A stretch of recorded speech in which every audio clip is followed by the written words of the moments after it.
Я эту светлую идею хочу осуществить у себя на родине, в Якутии. И тут действие перемещается в Санкт-Петербург.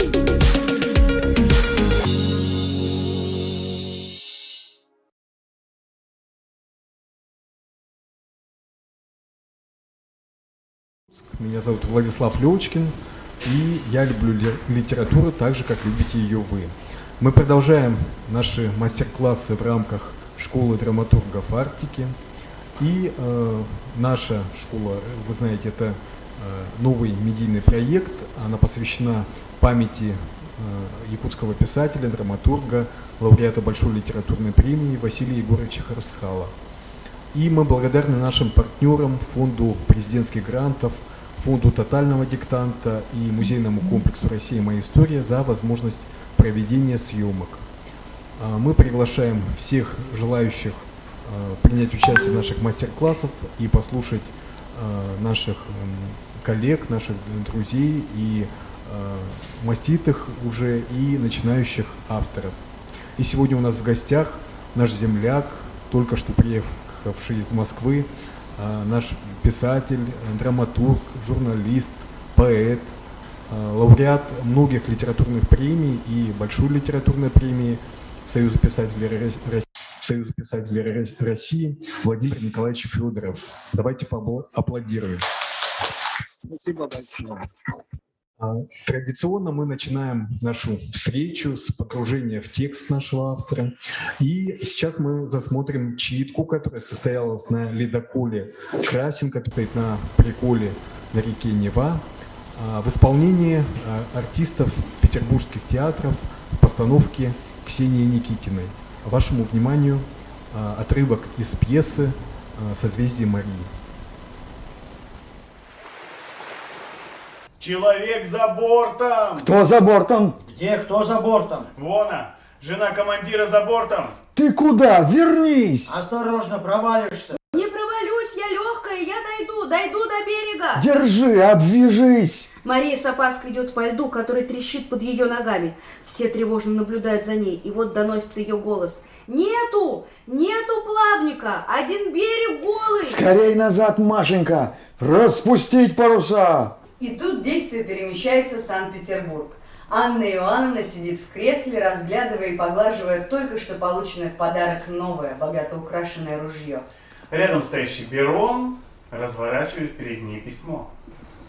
Вот, Ваше Величество, только что получено от доброжелателя нашего из Северной экспедиции. И во льдах сих по неумению своему и гордыни прошлым летом бесславно сгинул от цинготной болезни командир отряда Лосиниус. И прошлым же летом, пройдя малую часть пути и испугавшись льдов, повелел командир Ленского отряда Прончищев зазимовать на реке Оленек, где и поныне, как нам ведомо, обретается.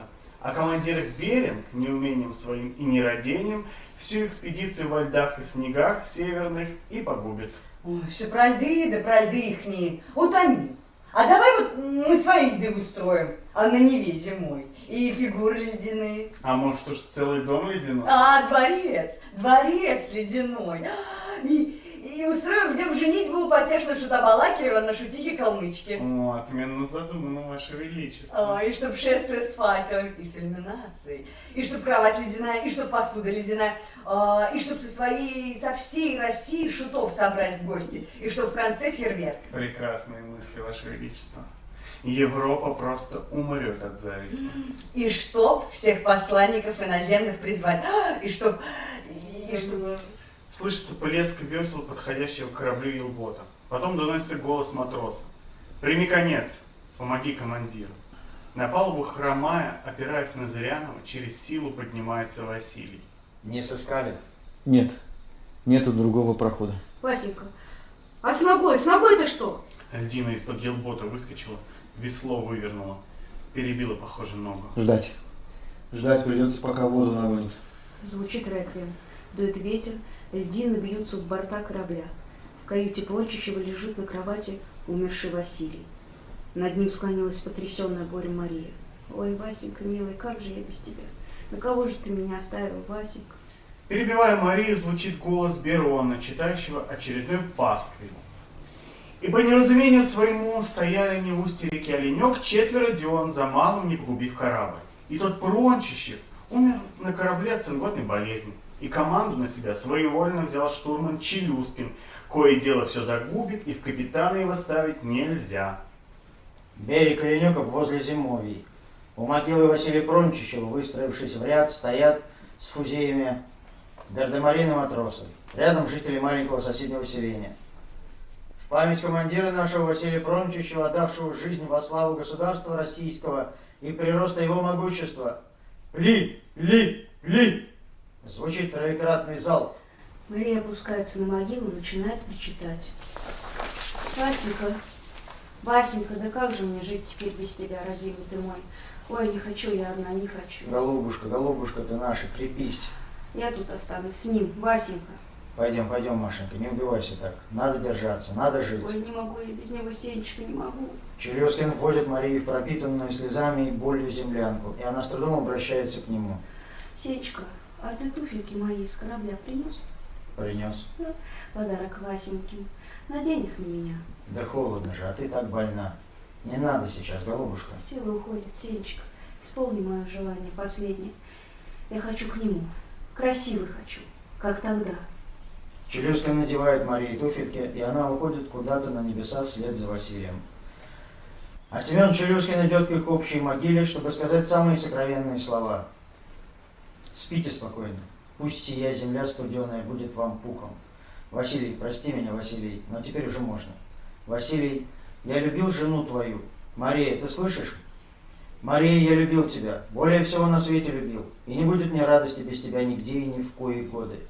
Но я клянусь вам обоим, что дойду. Из последних сил доползу до мыса самого северного, что сгубил вас. И нареку мыс сей именем твоим, Мария, Машенька, клянусь. Ночная заснеженная тундра. Вверху горят созвездия Большой и Малый Медведец. Светит полярная звезда. В полной тишине слышится леденящий душу волчий вой. В темноте вспыхивают зеленые огоньки волчьих глаз.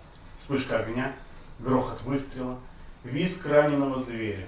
У маленького тусклого костерка едва различимо сидят Челюскин, Зырянов и Зверев.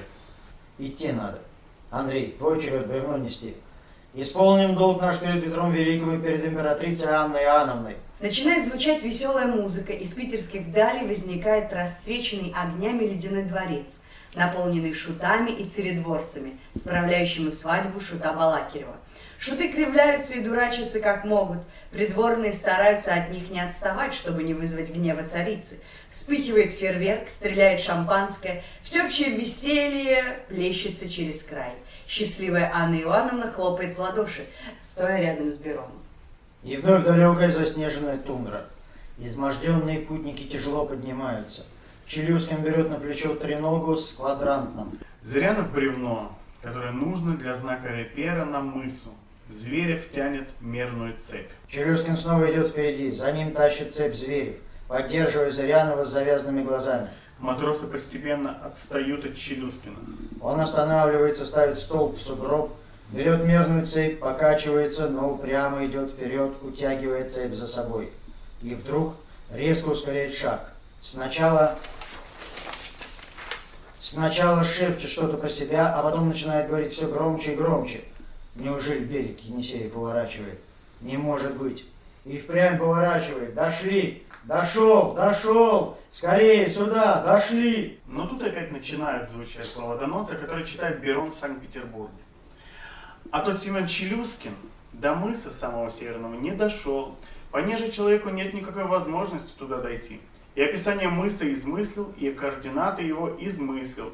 Посему, дабы обманщика не увековечить, имя Челюскина тому мысу не давать, а тем паче нарушительницы устава корабельного Прончищевой, радея о сем, яко верный слуга Отечества и престола. Не верьте ему. Не верь, Мария. Ты слышишь, Мария? Я дошел. Откуда-то доносится голос Марии. Я слышу, Сенечка, я слышу. Челюскин и его спутники замирают в ожидании чуда, и чудо происходит. Появляется Мария и благодарно обнимает и целует сначала Семена, а потом матросов, в том числе и Зверева. За Марией появляются Василий Прончищев, Витус Беринг, Петр Лосиниус, Дмитрий Овцин. Все они благодарят Челюскина, радуются общей встрече. А затем вдруг появляется сам Петр I. довольный своими питомцами. Офицеры и матросы невольно вытягиваются во фронт перед государем. Дамы склоняются в поклонах. Готов принять ваш рапорт. Довольно, вольно. Ведомо мне. Все ведомо, какие лишения и муки вы испытали, какую погибель приняли, верша пользу Отечеству. И что за труды свои получили. Но пройдет время, и засияют имена ваши на картах империи российской и мира целого с самыми высшими наградами. И память о вас будет жить вечно в народе российском. А ну подать всем по чарке рома государева. Виват вам, голубчики! Виват!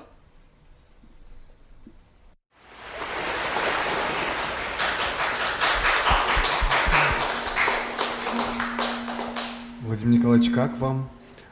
Это уже получается 4-е воплощение, да, пьесы, я посчитал. 4-е, если музыкальный радиоспектакль считать, да, то как бы кино, пьеса и вот читка, да? Ну, для меня, я бы сказал, что вообще эта пьеса, она как-то прошла через всю мою жизнь и продолжает по ней идти. Вот. Я впервые когда-то написал, даже, наверное, 5 воплощений. 5. Да, написал поэму. Когда был еще молодым поэтом, написал поэму. Это уже почти 40 лет назад, да, да, получается? Да, это было 40 лет назад. Вот, даже больше 40. И часть этой поэмы напечатали в газете «Наша молодежь Якутия». Ну, напечатали. Я, конечно, был очень доволен. Вот. А потом вдруг раздается телефонный звонок на моей работе. А я там работал еще рядовым репортером. И мне звонит главный режиссер Русского драматического театра Валерий Яковлевич Келли-Пели. Был такой режиссер. И говорит: зайди-ка ко мне, я с тобой хочу поговорить. Ну, я пошел, прихожу, и он говорит: ну, поэма это хорошо, поэт ты хорошо, а ты вот возьми да попробуй напиши для театра пьесу. Вот. Я говорю: ну хорошо, давайте попробую. Вот. Ну и написал, как мог, да. А в то время, конечно, я кроме пьес, которые мы по школьной программе изучали, я и других пьес-то не читал, потому что я был геолог по образованию. Вот, я, конечно, читал много, но вот таких драматургических произведений, значит, кроме классики, не знал. Ну и написал как мог. Написал, пришел в театр, принес пьесу. А у меня там только мужчин было 20 действующих лиц. Вот. Ну и когда он глянул только на первую страницу пьесы, спросил меня: а ты вообще в театр ходишь? Я говорю: конечно, хожу. Спектакли все смотришь? Конечно, все смотрю. А ты видел, сколько у меня мужиков на сцену выходит? Он сказал: у меня и 15-то их нет. Чего ж ты мне принес 20 здесь у тебя, да еще, значит, там, в массовке, где я их возьму столько? И вот тут я впервые подумал, что театр – это какое-то особенное место, и писать для театра – это тоже что-то особенное. Надо знать какой-то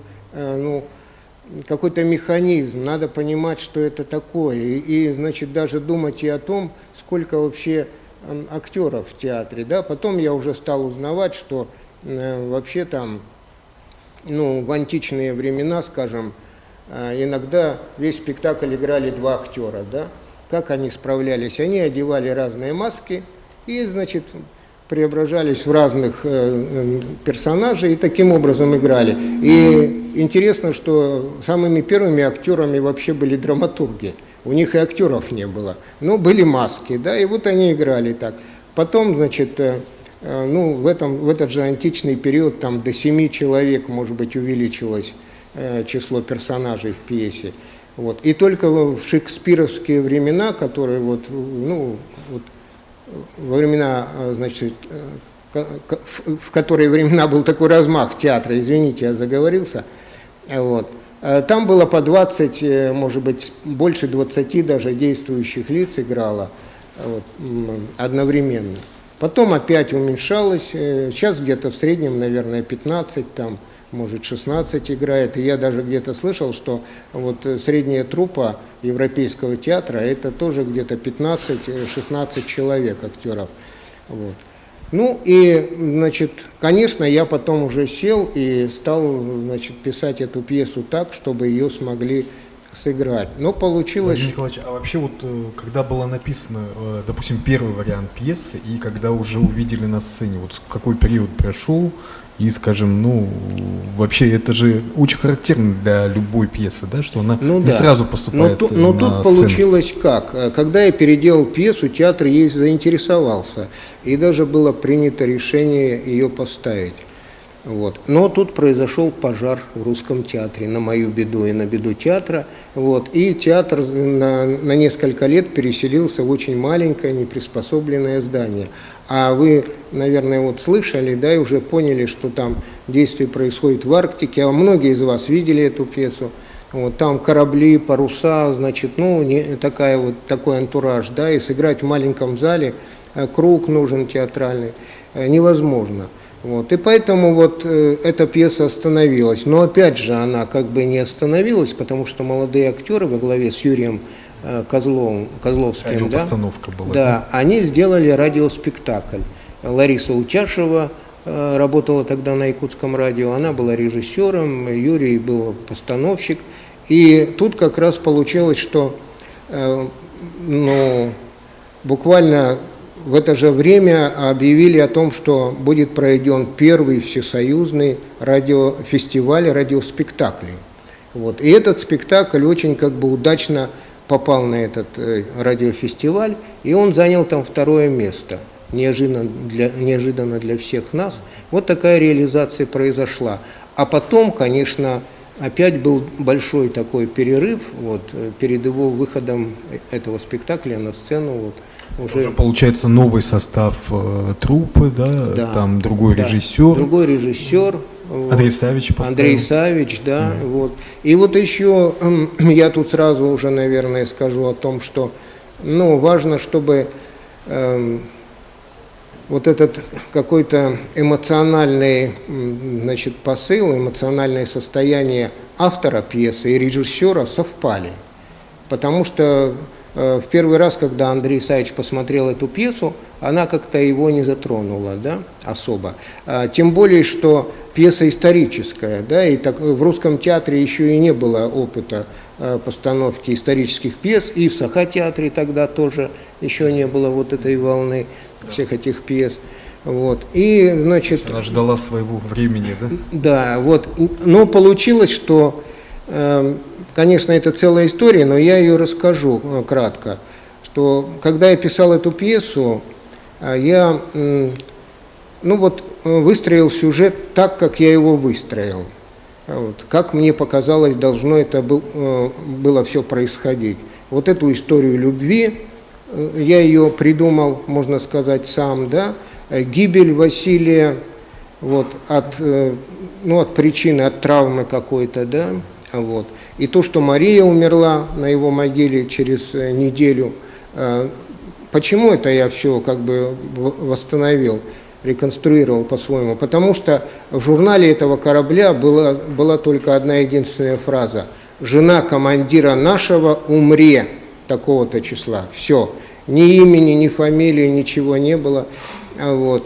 И многим исследователям, ученым и краеведам это дало основание говорить о том, что вообще Марии Прончищевой не было в Якутске здесь. Она сюда не приезжала. Вот. Она, может, и жила там где-то в Санкт-Петербурге, в Москве. Потом оказалось, что это и не Мария. Да. Но тогда никто не знал. А то, что Мария, это уже на всех картах мира было. Это отдельная история. Было записано, что Мария Прончева. Вот. Не было ее мальчика, да? Вот. А может быть, а жена, мало что там написано жена. Может быть, он в походе женился. Вот, на какой-то там, значит, девушке, которая ему встретилась, да, вот такие вот, поэтому мою поэму эту раскритиковали, что вот поэт, значит, да, со своими поэтическими вымыслами напридумывал. Вот. Да. И так и в справочниках было того времени записано, и было записано, что они оба умерли от цинги, что мне опять очень, как поэту с моей романтической натурой, не нравилось. А потом почему? человек экипаж, да, и вдруг командир и жена умирают от цинги, больше никто не умирает. Они что, меньше всех ели, там витаминов их меньше всех доставалось, или почему? Вот. Тем более, что Василий был опытный такой моряк. Ну, в общем, я за эту свою теорию как-то держался. И вот в 2000 году вдруг археологи и, значит, известный такой путешественник, президент клуба путешествий Дмитрий Шпаров, да, клуба путешествий, они решили провести археологические раскопки вот, на захоронение этих Прончичевых и определить, лежат все-таки они там или не лежат. А могила старая в селении Усть-Оленек у нас, так она вот эти там 260 лет и находилась, да. Сруб уже развалили, кресты полуупавшие, новые кресты в память им поставленные. В общем, они вскрыли эту могилу. Когда они вскрыли, они позвонили Михаилу Ефимовичу Николаеву, который был президент в тот момент, и пригласили его приехать туда на финальную стадию раскопок. А Михаил Ефимович знал, как ни странно почему-то, что я написал вот эту поэму там, да. Он вообще многое очень знал в сфере культуры, я думаю, больше всех из наших президентов. Вот. И он позвонил прямо мне в редакцию, рядовому журналисту, и говорит: собирайся, через час полетим в Усть-Оленек, там же твои Прончичевы, он говорит. Ну, я, конечно, сразу побежал, схватил фотоаппарат, все. Вот. И когда мы оказались там, и вот эти археологи, вот, и, значит, историки, криминалисты, которые там были, очень серьезные люди, они, значит, ну, осмотрев вот эти останки, которые там лежали в могиле, действительно рядом лежали останки мужчины и женщины. И действительно у женщины на ногах были туфли, красивые туфли из софьяна, которые в Якутии никаким образом, как на ногах аристократки, оказаться в те времена, конечно, не могли. Вот. Ну и они определили по вот этим останкам их, значит, что они европейцы оба, да, они вот из европейской части России, вот, и никаких следов цинги у них нет. У Марии вообще никаких следов болезни не обнаружили, а у Василия обнаружили сломанную ногу. И вот они решили, что у него смерть произошла из-за, ну, эмболии жировой. Бывает, когда открытый перелом, значит, костный мозг попадает в кровь, тромб, и вот, то есть он от этого умер. То есть получилось, что я со своей такой поэтической глупой фантазией оказался почти на 100% угадал реальную эту версию. Я это еще почему рассказываю? Потому что вот когда человек пишет любое произведение писателя, особенно если он пишет для театра, то он, конечно, должен очень ярко и явственно представлять своих героев. Он их должен видеть, он должен видеть, как они передвигаются, как они говорят. Вот. И, то есть автор, он должен в какой-то мере быть и актером, вот, и в какой-то мере режиссером должен быть, да?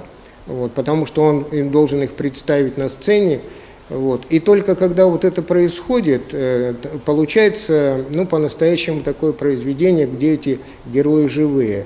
Вот. И вот мне иногда, когда я писал пьесы, мне иногда снилось, что я играю на сцене театра и играю этих персонажей. А почему, я потом подумал? Потому что, в принципе, это же ведь только, ну, у автора получается свои возможности ментальные, да? Я же все равно ментально проигрываю. Актер проигрывает с помощью пластики и своего тела, да? Режиссер с помощью своих каких-то идей все это, значит, собирает вместе и концентрирует. И поэтому вот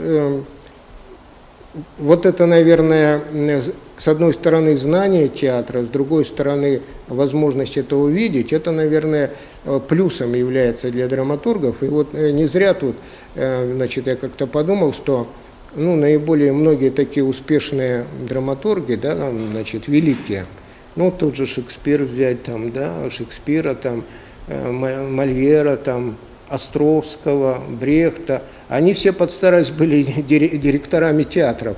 Или не под старость, а во времена своего расцвета. они почти все играли или в любительских хотя бы театрах играли, да, вот. Шекспир, он вообще от начала до конца, значит, у него полный цикл был рабочий, да, он сам писал, сам играл и сам руководил театром, да, вот. И поэтому, наверное, у них эти работы были наиболее удачными, что они хорошо знали законы театра и законы сцены. И вот я хочу сказать, что чего молодым, значит, драматургам часто не хватает, это как раз вот этих знаний. Они как бы путают, не различают прозу, вот, и драму, да, вот. А это на самом деле совершенно разные жанры. Если, допустим, проза или даже лирическое стихотворение, это произведения самодостаточные. Вот. Поэт может даже и не записывать свое стихотворение, а выйти, прочитать его, да, и вот уже реализация происходит. Роман, значит, написанный, человек взял его, прочитал. Вот. А чтобы, значит, появился спектакль, нужен целый такой процесс. И получается, что вот драматургия, она стоит как искусство, или как, даже ее трудно назвать именно литературным жанром, потому что с одной стороны у нее стоит литература, с другой стороны стоит театр.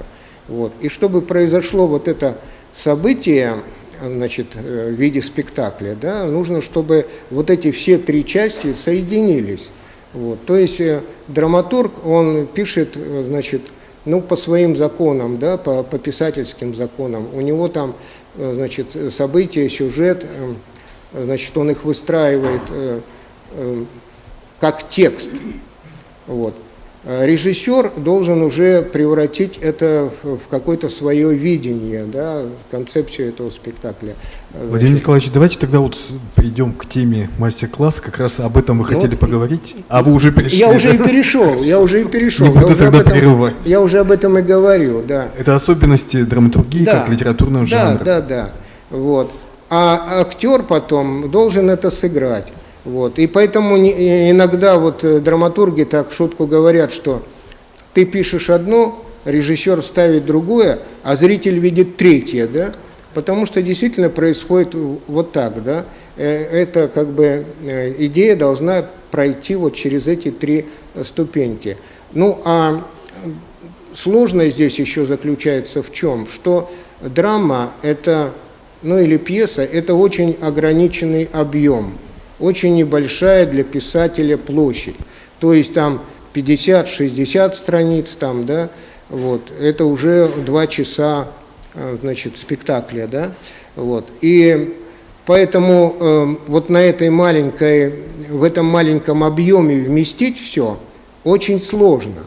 Вот. Кроме того, значит, автора же нет на спектакле, вот. На спектакле есть только актеры, да, и режиссерское какое-то видение. Вот. А то, что автор пишет ремарки там, да, зрители же их не слышат, что я там написал, допустим, там Сидоров бежал, значит, в комнату, да, а режиссер прочитал и думает, нет, Сидоров войдет, не вбежит, а войдет медленно в комнату. И на сцене так и происходит, допустим, да. Вот. Поэтому драматургу, начинающему, надо быть готовым к тому, что он на сцене увидит, возможно, нечто совсем иное, вот, что написал он. Потому что режиссер решит, что это надо сделать так, а актер еще решит, что это надо вот так сыграть. Вот. Но вот этот, как бы, вот этот ограниченные объемы, ограниченные возможности, урезанные возможности автора как драматурга, они, с другой стороны, дают пьесе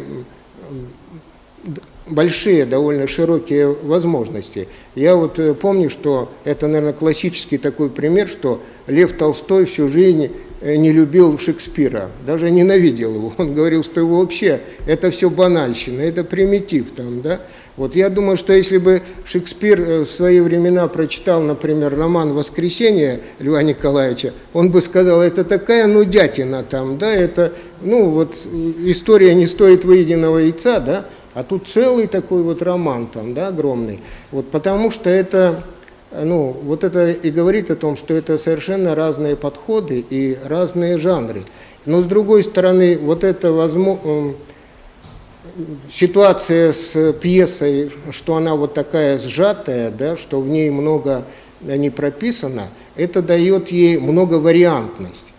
Почему, допустим, вот того же Шекспира там до сих пор ставили и ставят и будет ставить? Потому что у каждого режиссера и актера есть возможность внести что-то свое в это произведение и как-то его по-другому показать. А если бы там было расписано все вот так, значит, от начала до конца, вот, то это бы или текст там, один режиссер, я даже по своему опыту знаю, что один режиссер ставит, и он убирает вот эти куски, они ему не подходят, не нравятся. Другой режиссер именно эти куски ставит, а те убирает, да, потому что вот у него такое видение. Текст то же самое режет.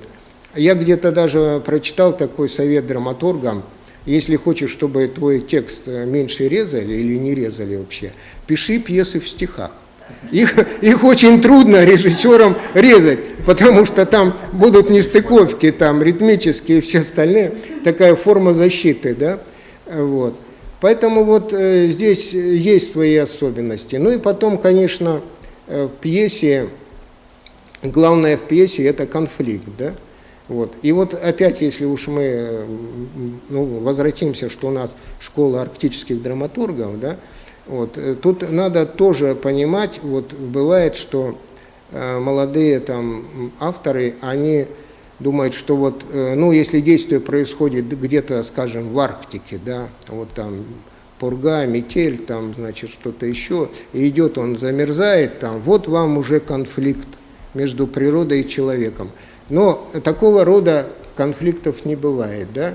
Вот. Конфликты все в спектаклях носят все равно социальный или очеловеченный характер. И если вы хотите, чтобы он воевал, допустим, с пургой, то пургу надо как-то, значит, или мистически мистифицировать, или ее как-то очеловечить. Вот тогда зрителю в зале будет понятно.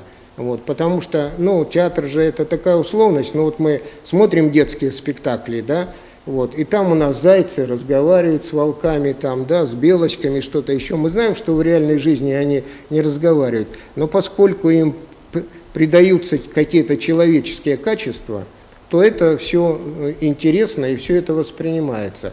И вот в этом тоже особенность драматургии. И еще и в том, что эти конфликты, которые в пьесе, значит, происходят, они как бы должны вытекать один из другого и зацепляться друг за друга, да? Вот. Это опять же потому, что очень сжатое пространство и потому, что это сцена и театр.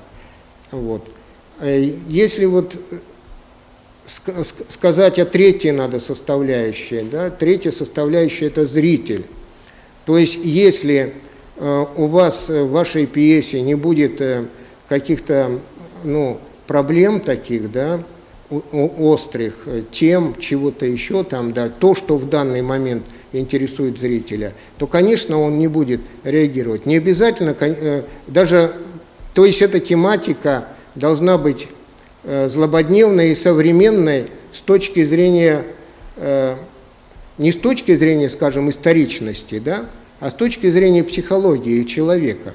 То есть пьеса может быть о глубокой истории, но в ней должны происходить такие вещи, которые задевают современного зрителя, вот, и которые заставляют эту пьесу смотреть.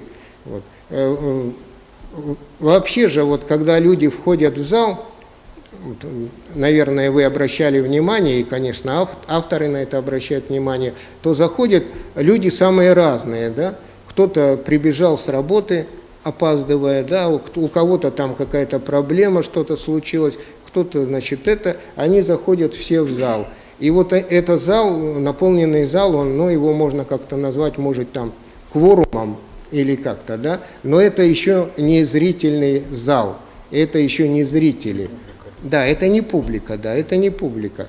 Вот. И нужно, чтобы произошло, чтобы вот эти люди объединились, да, нужно, чтобы сразу где-то в начале, в завязке этой пьесы случилось что-то такое, какой-то конфликт, чтобы они, значит, это их как-то сблизило и их внимание нацелило. Но пьесы же, в принципе, они вышли из сказок.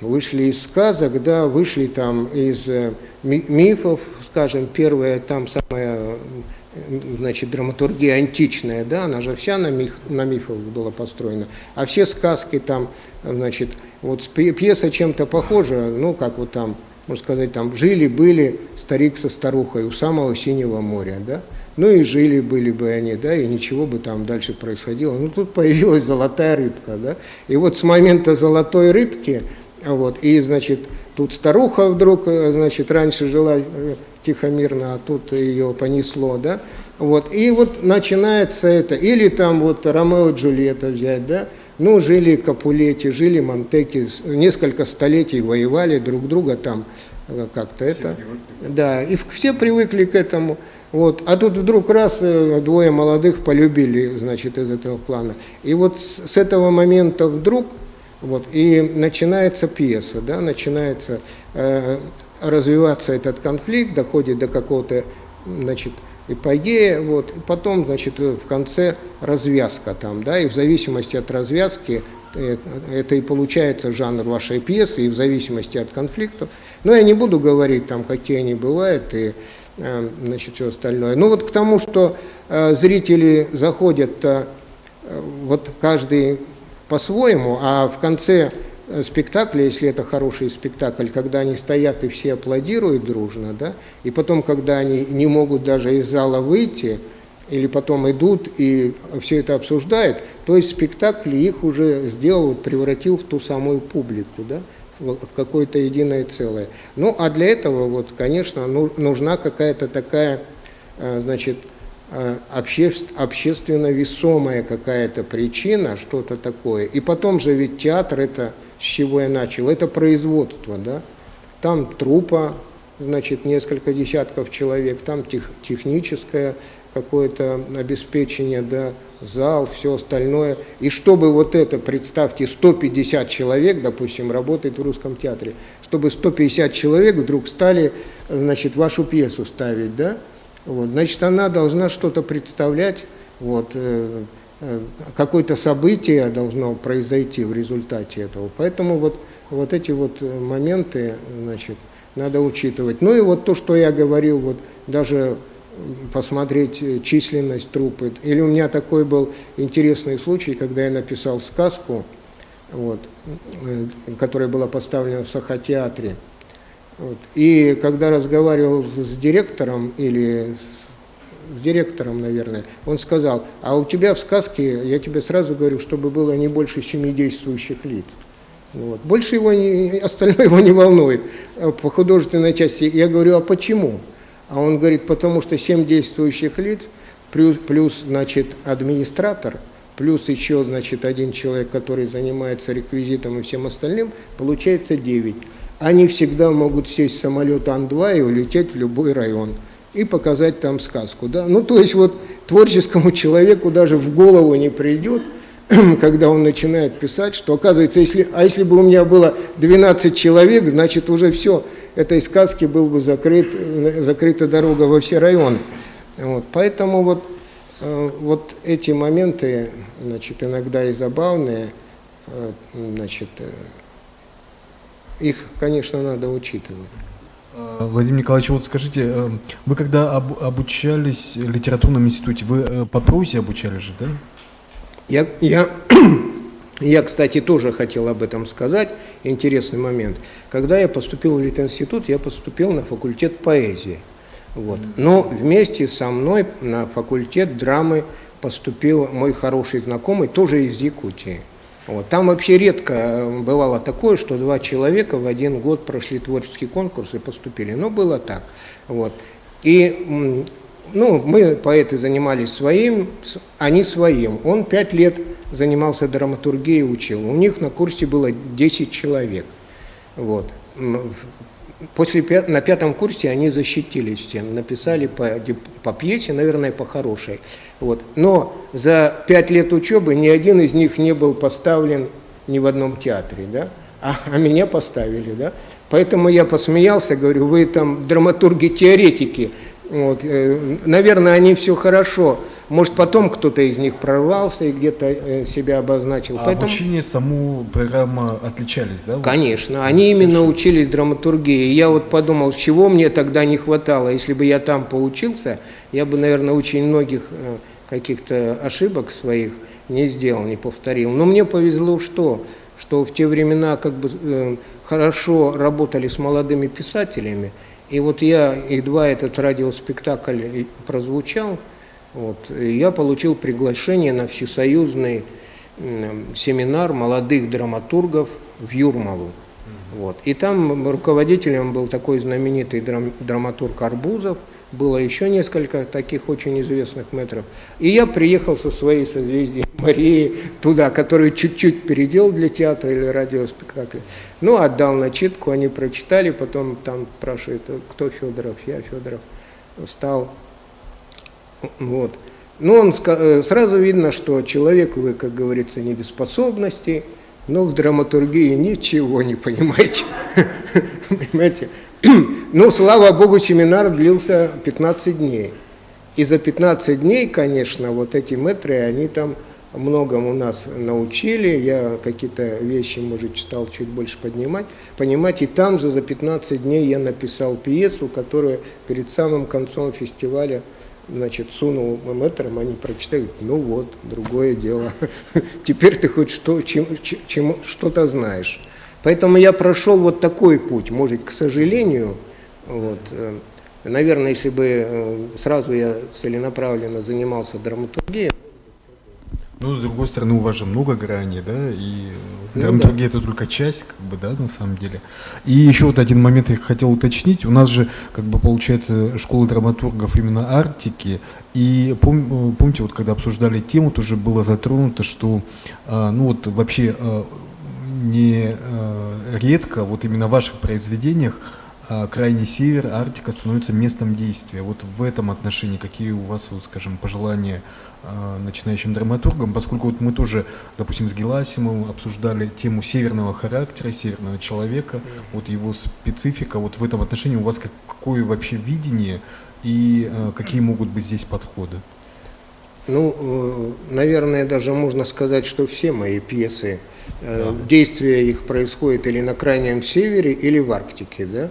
Так сложилось, потому что я здесь живу, здесь жил и работал. Вот. Потом по первой профессии я геолог, и в молодости мне повезло, что я вот на самом побережье моря Лаптевых какое-то время работал. Там, где как раз потом появились мои герои Прончичева, литературные, да? Вот. И, конечно, прежде всего, надо знать, о чем ты пишешь. И если, значит, человек занимается этой темой Арктики, хочет написать, а в принципе эта тема очень благодатная. Там огромное количество героев. Почему, может быть, вот меня сразу зацепили так Прончичевы, да? Потому что когда я прочитал, узнал о них первый раз, вот как где-то небольшую статью прочитал, я просто не мог пройти мимо этой истории, да, и вот я тогда как поэт сочинил эту поэму там, да. Вот и таких имен очень много. Очень много именно, поскольку все это происходило в таких сложных условиях, то очень много драматических ситуаций, именно которые вот просятся в драму, на сцену, да. Вот. Ну, многие как раз вот какие-то открытия в Арктике или арктические подвиги, они были с территории Якутии совершены. Так же вот как Великая Северная экспедиция, о которой, значит, сегодня говорилось. Ну, например, вот Георгий Седов, да, когда он, скажем, пошел там к Северному полюсу, то есть человек решил дойти до Северного полюса, он понимал, что в то время у него просто не хватит сил и возможностей, никакой же техники не было. Он взял с собой столько продуктов, чтобы дойти только туда, понимаете, чтобы дойти и вот отметить этот Северный полюс, а назад уже все, понимаете. И вот такой вот таких примеров самоотверженности очень много, но при этом еще и очень много отношения ненадлежащего к этому, да, вот. И потом ведь мы, пока мы жили в нашем, значит, социалистическом обществе, мы как-то вот историю, которая произошла до Октябрьской революции, мы ее не воспринимали. Вот у меня одна из причин моей мотивации была, мне хотелось просто рассказать правду. Или эта история приукрашивалась. Ну, например, если там вхождение Якутии в Россию, то, значит, встретились сразу, давай обниматься и целоваться, да, ничего, значит, никаких конфликтов нет там, да, вот. Или священники, допустим, в советской литературе только священник мог появиться только как отрицательный герой. А уж вот как, допустим, путь святителя, чтобы он главной фигурой был и вокруг него светилось, это просто не... И, конечно, когда я вот об этом узнавал, то мне хотелось просто восстановить какую-то справедливость человеческую. И благо, что вот этот материал, он позволяет. Но надо, конечно, знать. Надо знать детали, так, чтобы какие-то не писать, значит, вещи. В свое время в журнале «Охота» была такая рубрика, которую подарила им московская журналистка. А рубрика называлась «Голубой писец на елке». А она просто написала: вот иду я по лесу, где-то там, значит, на одной там елке сидит белка, а на другой сидит голубой писец, да? Ну мы все знаем, где, что они живут в тундре, да? И в Якутии это может вызвать только смех. Или там какой-то фильм, который начинается с соловьиной трели, да? Фильм о Новосибирске, о Сибири. Герой выходит на крыльцо, и там громко поет соловей. Но соловьев в Сибири вообще никогда не было. То есть вот так... Ну... Да? Ну, наверное, появились после этого фильма. Да, наверное, соловьи не могли не прилететь. Там бабушка живет. Да, потому что тогда весь Новосибирск смеялся в те времена. Ну, сейчас-то у нас климат теплеет, возможно, скоро и в Якутии соловьи появятся, особенно если почаще о них писать. Вот. Ну, я к тому, что надо знать, о чем ты пишешь, потому что история Арктики, она не такая уж популярная. Вот она сейчас становится более открытой, более известной. Вот ты сказал о том, что, значит, Мария оказалась Татьяной, да? Действительно, вот эта моя героиня до 1989 года весь мир ее знал как Марию Прончищеву. А в 1989 году, значит, один студент МГУ, историк будущий, в архиве нашел документ, из которого выяснилось, что ее звали Татьяна, и в девичестве она была Кондарева, да? Вот. А на всех картах мира Мария. А почему опять Мария? Потому что первый человек, который в честь нее назвал мыс, он написал М. Прончищевой. Он имел в виду мыс. А потом, когда карту перерисовывали, другой догадливый картограф решил, что, М кто может быть? Мария. И он написал Мария Прончищева, бухта Марии Прончищевой, значит, мыс Марии Прончищевой. И на всех картах мира... Сила опечатки, да? Да. А потом, кстати, пытались исправить, когда узнали, что она Татьяна. Ну ладно, мы еще на своих российских картах исправим. А что, все глобусы мира будут переделывать, да? Это так же, как история с Америкой.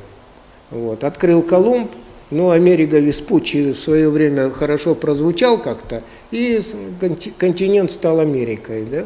Вот. Поэтому вот такие вещи, они просто не очень известны, да, и, конечно, надо ими интересоваться. А сейчас, благо, многие, значит, документы оцифровываются, они есть в разных библиотеках, вот, довольно многое можно узнать, прочитать. Вот это бы я посоветовал сделать. Но что касается характера, конечно, разница есть. Конечно, опять же, надо знать северный характер, надо знать, как, значит, например, вот для меня было интересно, что, скажем, у венов такой обычай существовал, что у них, когда они, допустим, решали перекочевывать на другое пастбище или не перекочевывать, в этом совещании, там, внутрисемейном, участвовали все, включая всех детей, которые могли говорить. Если он уже умел разговаривать, он мог сказать: нет, лучше туда не ехать, да? И никто ему не говорил: шел бы ты подальше, значит, там, да, со своими советами, или молчи там, вот. Нет, это все выслушивалось, вот.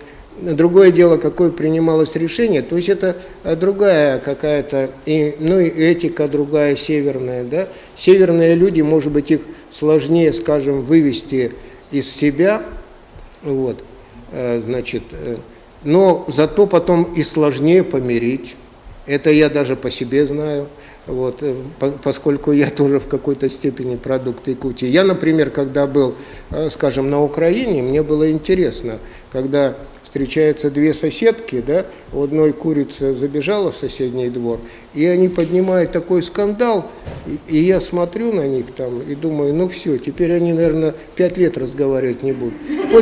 После обеда я иду, смотрю, они сидят под своей грушей и пьют там наливочку, значит, и добродушно разговаривают. То есть я подумал, что на севере ссора такого характера, она бы имела очень долгие последствия и эхо, да. Вот. Ну и вообще там много у северного человека, много своих особенностей. Там, допустим, думать о других, там, обязательно там, это уже хрестоматийное, там, оставить в избушке какую-то еду, когда ты уходишь, оставить дрова там, сухие в печке, что-то еще. Вот. Потому что на севере вообще самоценность человека намного больше. Даже хотя бы из-за того, что людей меньше, расстояние между ними больше, и отношение совершенно другое. Если, допустим, в старину там между Аласами там было 100 километров, и ты вот поссорился со своим соседом за 100 километров, да? Вот, а следующий живет за 200. И что ты будешь делать? Вот. Все равно, значит, ты хочешь, не хочешь, вы должны какие-то отношения поддерживать. Поэтому, конечно, есть. Вот. И даже я бы сказал, что вот в центральной России многие принимают это как данность, вот, что да, северяне особые люди, да, у них особый менталитет, у них там широта души, значит, гостеприимство, что-то еще. Вот. Ну, то есть, опять же, надо эти качества знать, чтобы писать, вот, чтобы не оказалось так, что ты сделал что-то не то. Хорошо, друзья, напоминаю о том, что у нас есть возможность задать вопросы автору, и в конце нашей записи, нашего мастер-класса мы подведем итоги конкурса среди читателей на самые лучшие вопросы. И сейчас у нас есть подключение. Нас, я напоминаю, смотрит вся страна, многие города сейчас подключены. Просим тогда сейчас подключиться город Нерюнгри, театр кукол. Петр Туруханович, пожалуйста. Добрый день. Мы вас не видим, но слышим. Меня не видно, да? Пока нет. Добрый день, Владимир Николаевич. Добрый день. Добрый день. Большой привет вам из Нерюнгри. Да, рад вас слышать. Вот. Ну, что касаемо нашего театра, вы, наверное, прекрасно знаете наш театр. Наслышаны, наверное, как бы. Все равно же вы наш человек. Вот. Я к тому, что это приятно, и что такое происходит. Вот у меня вопрос такой по поводу детской драматургии. Потому что нынче у нас такая, в общем-то, такая сложная проблема появилась, такая опасная проблема, что очень мало хорошей детской драматургии. Вот как вы думаете, почему, от чего это происходит? Ну, я думаю, что для детей писать, наверное, еще сложнее, чем для взрослых, да? То есть надо быть самому ребенком.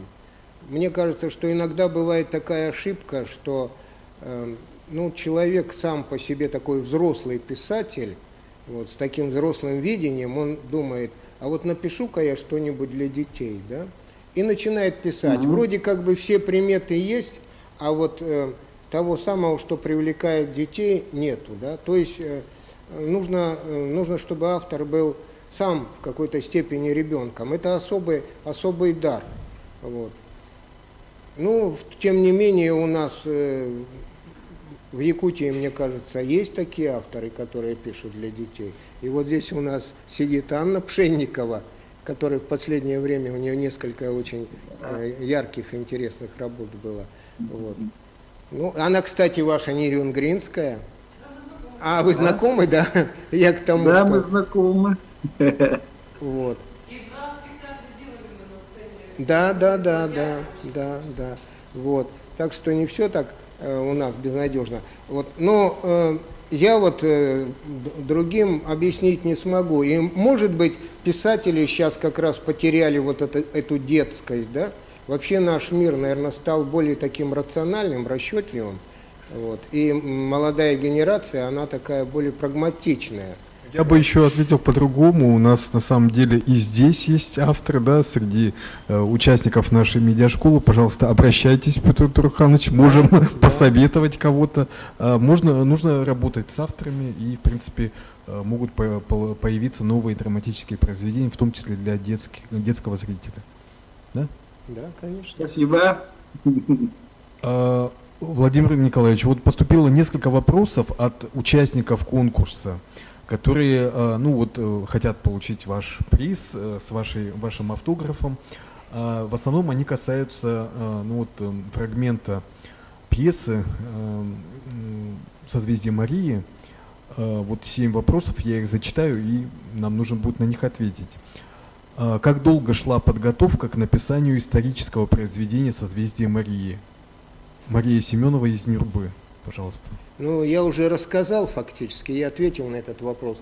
Ну, вот сроки интересуют, видимо, хотят более точно. Сама пьеса написалась быстро, и поэма написалась быстро, но другое дело, что это был полуфабрикат, как я сказал, да, а потом мне пришлось уже эту пьесу доделывать и вот ждать того часа, когда она попала на сцену театра. А вообще вот этот путь был очень долгий.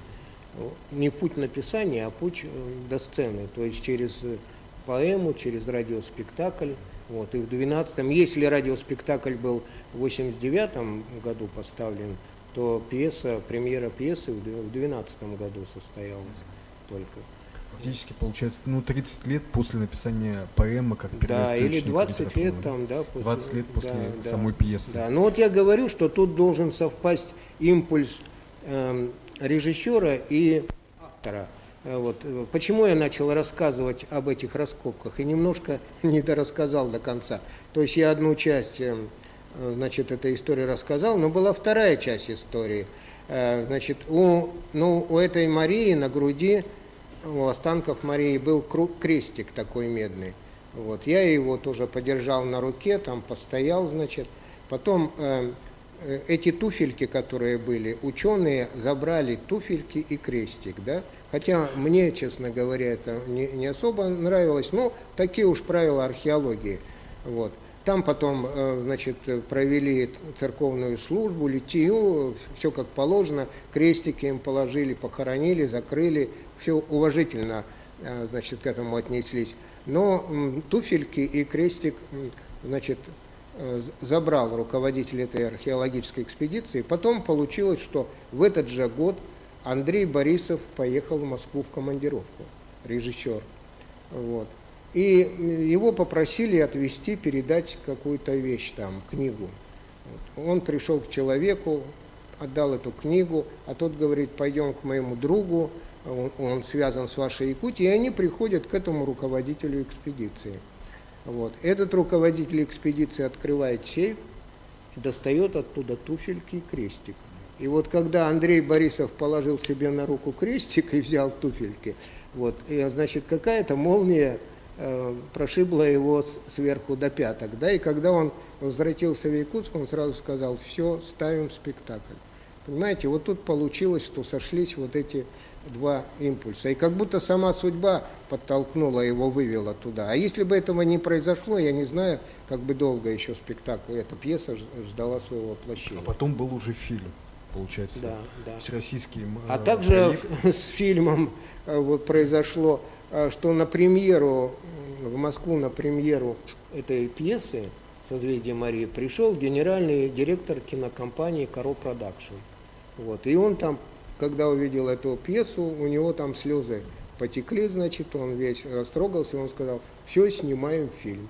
Понимаете, вот так вот.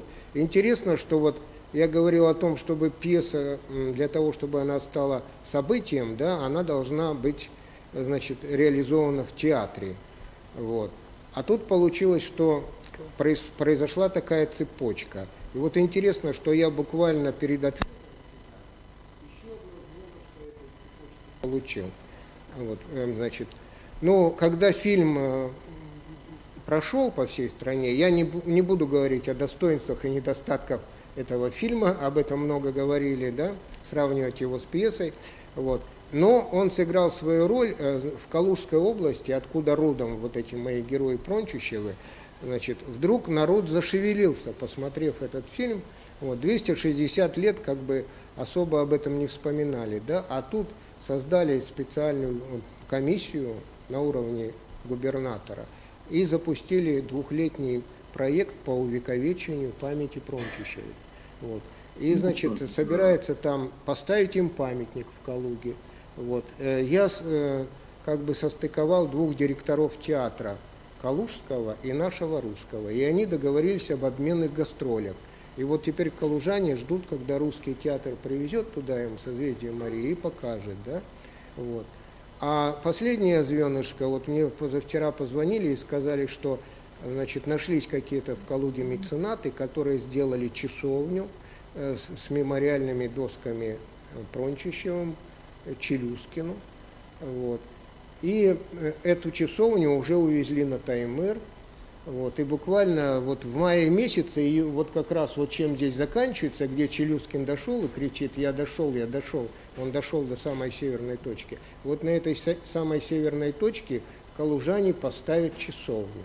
Раз. Во-вторых, они в этом году или на будущий год, если тут пандемия помешает, в Устье-Оленьке, там, где вот эта старая могила Прончищевых, они хотят сделать свой тоже памятник. Может быть, копию того, который будет в Калуге, и поставить там рядом. Это уже о том, вот как искусство меняет жизнь, да? Да, вот как это событие перерастает, и как оно растет, и всю жизнь меня сопровождает каким-то образом. Получается, вот стоит один раз, наверное, какую-то тему такую найти, вот, и, значит, даже не умело пусть поначалу ее как-то подать, а потом она может вот с тобой двигаться всю жизнь. Владимир Николаевич, вот еще 6 вопросов. Ну, в принципе, у нас не так много времени остается. Если есть желание, да, коллеги, подходите к микрофону, вот стоит микрофон, можете занимать очередь. Просто, чтобы мы на записи, чтобы нас было потом слышно на Ютубе, подходите к микрофону. Хорошо, у нас вот такие вопросы еще. Когда вы создаете произведение, оно у вас в голове как фильм проматывается? И в какое время суток вы пишете обычно? Такой вопрос. Ну, я уже об этом говорил. Я говорил, что я вижу своих героев. Вот, и можно даже вспомнить о том, что после премьеры «Созвездия Марии» в Москве ко мне пришла ночью во сне Мария. Вот, я ее увидел прямо во сне, да, вот, и я думал, я сам себе сказал, а оказывается, она похожа на ту, которую я придумал, да. Поэтому герои живут, конечно. А пишете в какое время? Ну, я пишу в самое разное время. Конечно, больше, как все писатели, вечером. Вечером, да? Вечером. Когда был молодой, писал ночью. Вот. А что касается стихов, стихи рождаются они в любое время. И чаще всего, когда где-то идешь, двигаешься, что-то, вот, ну, как вот у Винни-Пуха, да, вот он идет там, барам. У меня стихи, например, рождаются по такому принципу, как Маяковский говорит, стихи рождаются из гула. Сначала возникает какая-то интонация, что-то еще, ритм, да, потом нанизываются слова. Пожалуйста, Анна. Да? Здравствуйте. Здравствуйте. Очень рада вас видеть. Вопрос вот какой. Вы сейчас говорили, и не один раз говорили о том, что должен возникнуть некий импульс, да, режиссер и драматург, то есть они должны работать в тандеме. И я с вами согласна. С другой стороны, у нас вот зимой был семинар, приезжала Татьяна Тихановец, известный критик, и говорили, в числе прочего, о том, что режиссер – это не слуга драматурга. И то есть драматург может написать одно, но режиссер может поставить совершенно иначе и, пропустив через призму своего видения, выдать может совершенно иной продукт. Вот как, на ваш взгляд, к этому относиться драматургам? Нужно ли с этим бороться? Или, может быть, ты написал, и все, ты отдаешь это в мир, и дальше уже пусть это существует само по себе? Ну, мало того, что режиссер не слуга драматурга, да, он еще его и диктатор, понимаете? И тиран может иногда, да? Как бы наоборот не получилось. Да, да. Дело в том, что когда-то было так в счастливые времена Шекспира, да, вот когда режиссеров, вообще первые 300 лет театр умудрялся жить без режиссеров, да, вот. Может быть, потому что вот как раз руководители театра сами были драматурги, там, и самые первые, я сказал, что драматурги вообще сами играли, золотые были времена, как хотели, так и играли, да, вот. А вот сегодня, мне кажется, что мы живем даже вот именно в такой диктатуре режиссерской. Да, вот. И вот если даже говорить, вот я это упустил, там, может, такие подробности, ну вот, например, история авторских ремарок, да, в пьесе. Если там в античности их вообще не было, вот, у Шекспира было очень мало. Ну, может, потому что он сам там все говорил, и ему не надо было делать ремарки. Да? Да. Потом их стало чуть-чуть побольше, потом стало их совсем много, да, вот. Но сейчас как бы есть два диаметрально таких противоположных мнения. Одни говорят, ремарки автора надо обязательно уважать, надо к ним прислушиваться. Другие режиссеры говорят, они вообще не нужны. У меня вот был такой случай, я когда, значит, одну свою пьесу отдал, и режиссер, потом мне сказали, когда он отдал на перепечатку, значит, для себя и для труппы, он сказал, когда будете перепечатывать, все ремарки выбросите. Почему? Потому что режиссер считает, что автор ему диктует, да? А он же должен проявить свою индивидуальность. Я говорю, если вы напишете, что человек зашел в комнату, то режиссер, он обязательно забежит, или заползет, или что-то еще, а иначе скажут, ну это автор написал. И потом однажды один режиссер мне сделал такой укор. Он сказал, ну ты не только написал эту пьесу, ты ее поставил. Зачем она мне нужна? Вот, то есть вот ремарками как бы все это выстроено, да, ну и как бы я лишаю его вот, возможности проявить свою индивидуальность. Владимир Николаевич, а вот было такое вот неприятие вот постановки, допустим, режиссера, вот, скажем, у вас же уже 10, да, пьес было поставлено? Ну да, даже больше. Больше, да? Ну, иногда с некоторыми деталями, значит, конечно, я не соглашался. Иногда мне казалось, что режиссер что-то сделал не так, да. Однажды, я помню, Андрей Савич Борисов произнес замечательную фразу, когда я там на репетиции сидел и бурчал что-то. Он сказал, то ли дело работать с мертвыми драматургами. Вот. Я думаю, для режиссеров это вообще счастье, да? Взять Шекспира, допустим, и сделать с ним то, что ты хочешь. И Шекспир не возразит, и у него даже наследников уже нет, которые бы... Вот. Но мне кажется, Аня, что, конечно, вот я тоже в шутку говорю, что профессия драматурга, ну, как писателя, самая стрессовая, да? Вот, потому что ты никогда не знаешь, что ты увидишь. Вот я, например, сегодня тоже сижу и волнуюсь. Я, конечно, знаю, что там прекрасная труппа, замечательный режиссер, но я не видел ни одной репетиции. И завтра я приду сразу на премьеру. Представляете, вот, значит, и, конечно, иногда бывает, что режиссер чем-то увлекается. У меня был такой случай, когда, скажем, режиссер ну, вдруг натолкнулся на какой-то творческий коллектив, и он ему очень сильно понравился. А он в это время мою пьесу ставит. И он раз финал пьесы переделал, потому что вот он влюбился сейчас вот в это, значит, и вот они этим занимаются, и вот это. Потом через год он мне сказал, кажется, я сделал неправильно. Вот, было такое. Поэтому мне кажется, что надо себя к этому приучать. Это, конечно, наверное, не просто автору, но надо понимать, что без вот этой, значит, без режиссера и актера сегодня реализации полной твоей пьесы не произойдет. Некоторые говорят, что вот люди пишут там пьесы для чтения, да? Вот. Но я все-таки придерживаюсь такой точки зрения, что пьесы для чтения – это плохие пьесы.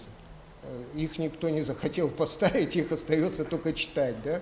Вот. Если бы они были хорошие, ну почему бы их не поставить? Значит, там что-то там не так. Как правило, это пьесы, лишенные каких-то конфликтов, чего-то там вот такие вот, ну, остроты какой-то, да? Вот. Поэтому я вот, например, уже сегодня себе говорю, ну, ты драматург, это твоя судьба, завтра что будет, то будет. Вот. И я помню, как Семен Ермолаев рассказывал, когда вот одну его пьесу ставили, и когда после, значит, всех сокращений осталось там 20 или 15 страниц от пьесы, да, но спектакль был поставлен. И когда его спросила, значит, журналистка, ну и как вам вот это, как понравилось, он говорит, я получил свое удовольствие, когда писал эту пьесу, свой кайф, как он сказал. А сегодня свой кайф получил режиссер. Понимаете? Ну вот, как-то так. Владимир Николаевич, вот еще такой вопрос. Даже прочтение отрывка заставляет выйти за регламент одного лишь вопроса. У меня их несколько. Не удалось найти полный текст пьесы и поэмы в сети интернет. А выходили ли они в печать? Ну, в печати они не выходили. Вот, к сожалению, у нас и в прежние времена очень не любили печатать пьесы, да, издавать книгами. А сейчас и подавно, в рыночное время, издатели считают, что, ну, зачем они будут какими-то крошечными тиражами издавать, или надо издавать за свой счет, но для этого надо там быть состоятельным человеком, да. Конечно, можно выйти из этого положения, как сделать электронное издание. Вот что я и хочу сделать. Но это, наверное, как у многих драматургов бывает. Сначала я думал, вот у меня накопится 5 пьес, я их соберу вместе, вычищу, все и опубликую. А потом сел писать 6-ю пьесу, а потом сел писать 7-ю пьесу. И я все думаю, ну, теперь уже вот, наверное, 7 пьес там, или 10 надо собрать. Надо это сделать. Электронное издание можно пополнять, да, потом, наверное? Ну, там сложно это. Сложно. Потому что это, опять же, ценный материал вот для народных театров, да, для и других потом, театров, конечно, театры, они выпускают. отличаются тем, что они очень с большим интересом относятся к тексту и к пьесе, пока они его ставят. А когда они его поставили, там через 5 лет вы придете в театр, а тут у вас моя пьеса случайно где-нибудь нет, ее уже давно нет. Особенно раньше. Сейчас, может быть, на электронных носителях как-то это проще. А раньше у меня такие были случаи, когда, значит, ну даже там где-то в музеях или где-то не было моих произведений, которые прошли. Поэтому, конечно, надо это делать. Владимир Николаевич, вот еще вопрос. Как относитесь к перезахоронению супругов Прончичевых? Стоило ли беспокоить? При жизни переплетенные судьбы и сейчас будто неразлучны? Нет, во-первых, они как лежали рядышком, так они и лежат. И потом вот в этом вертолете, где мы с Михаилом Ефимовичем были, там еще был владыка Герман. То есть владыка Герман специально туда полетел, и Михаил Ефимович его пригласил, чтобы он отпел там их, да. И вот интересный такой факт, значит, когда, ну, мы прилетели, это Заполярье, значит, конец лета, такой дождь со снегом, очень плохая погода, кое-как там сели, вот, и когда все это, останки назад уложили, а они вот рядышком, потому что он умер, потом рядом сделали могилу, ее положили, да, через неделю, вот.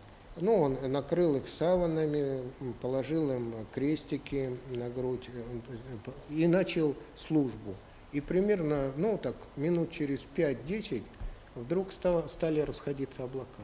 Стали расходиться облака, и ударило такое солнце самое настоящее, да. Ну и я, конечно, как журналист и как писатель не вытерпел. Потом после этого подошел к владыке и говорю: владыка, а вы заметили, вот что такое произошло? Он говорит: конечно, заметил. Я говорю: а как вы думаете? Он говорит: а может быть, они 260 лет лежали и ждали, когда их по-человечески отпоют. Потому что ведь экспедиция -то туда, в Усть-Оленек, возвращалась в очень таком печальном состоянии там, да. Ну вот командир умер потом, она через какое-то время. У них там был иеромонах Дамаскин, вот, 1 на 2 отряда. Но он едва не погиб в отряде Лосиниуса, там отряд Лосиниуса погиб полностью, ну, за исключением, по-моему, 6 или 7 человек. Вот. И Дамаскин оказался жив. Он перешел в отряд Прончичева, но в каком он был состоянии, и смог ли он провести эту службу, их отпеть, никто не знает. А тут получилось, может, наоборот даже получилось так. Но единственное, что туфельки и крестик забрали. Но они сейчас в Калужском музее стоят в витрине, их отреставрировали. Но еще и археологи оправдывали это тем, что вот с этого периода, то есть это 18 век, они погибли в 1736 году, не сохранилось ни одной пары, ну, вот такой выходной какой-то обуви. И вот это была единственная, поэтому вот так вот. Еще вот один интересный вопрос от читателя, участника конкурса. Почему поэма называется именно «Созвездием»? Ну, потому что у меня в пьесе есть такой момент, значит, ну вот когда они рисуют карту, и Челюскин, а вы уже слышали, что Челюскин был тайно влюблен в Марию, по моей версии, но это уже версию, конечно, не проверить сейчас, да, вот, но я так решил, вот. И когда он подписывал название там, ну, разных объектов, которые они открыли, вот, он хотел там дать название Марии, вот. Ну, или там, я не знаю, мыс, или что-то, горы, или что-то, что, может, потом даже после него назвали. Вот. Но, а она сказала, ты же знаешь, что есть такой регламент Петра Первого, да? А там было просто написано, в честь баб название мысам давать не пристало. Понимаете, и озерам. Он говорит, ну, ты напишешь, а там, значит, в Адмиралтейской коллегии это все выбросят. И он тогда говорит, если бы вообще воля моя, я бы не только мыс, я бы там созвездие назвал твоим именем, Мария, да? А она ему говорит, да зачем мне, значит, это созвездие Сенечка? У меня и так созвездие. Беринг, Лосиниус, Овцин, ты, вот, Вася там, да? И вот из этого родилось созвездие Марии. Действительно, это было такое созвездие героев вокруг нее, которые почти все вот закончили трагически. И как раз вот главное это конфликт здесь был в том, что Петр I взрастил плеяду таких государственных людей, да, их называли птенцы Петровы. Вот это были все птенцы Петровы, воспитанники его, значит, навигатской школы, те же гардемарины, в принципе, которых мы знаем по фильму. Вот. Но Петр I запустил, подписал указ о первой Камчатской экспедиции, которая потом перешла во вторую, и он умер.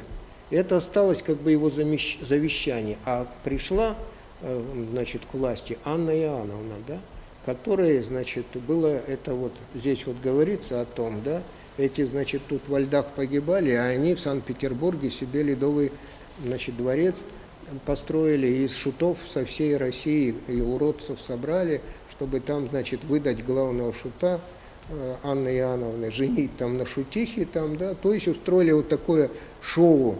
Вот. И даже и не в этом шоу дело, а в том, что вот многие из этих были несправедливо наказаны, были обойдены. Ну, тот же Челюскин, он не поднялся там достаточно высоко по званию. Вот здесь говорится, что ему не поверили, да, когда он дошел до этого мыса, самого северного, вот, и поставил там это бревно, вот, то только через 100 лет туда потом следующая экспедиция добралась, и они увидели, что стоит это бревно, координаты, все точно, да. А тогда было решение очень простое, значит, отказать, значит, в том, что там Челюскин вот этот, до этого мыса дошел, вот, и поставил там этот репер, потому что человек туда дойти не может. Точка, понимаете, вот и все. А потом зато вот уже тут через 100 лет руководитель экспедиции, который дошел до этого мыса, он сказал о том, что Челюскин, может быть, потому туда и дошел из всех их, что он был эталоном человека того времени с точки зрения моральной, да? Поэтому вот я и себе позволил такой вариант, что он был влюблен в эту Марию, но никаким образом никогда это не демонстрировал. И только на их могиле об этом сказал. Так, друзья, ну, есть еще время, чтобы задать вопросы Владимиру Николаевичу. И у нас сейчас будет подключение. Санкт-Петербург, автор нашего проекта и руководитель проекта Мила Кудряшова, пожалуйста. Добрый вечер, Якутск. Владимир, рада вас приветствовать в нашей школе. Последний раз мы с вами общались, тогда я была вашим номинантом на национальный бестселлер. И именно тогда вы сказали, что у вас в планах большой литературный проект «Портал». Что изменилось с этого времени? Расскажите, пожалуйста, поподробнее.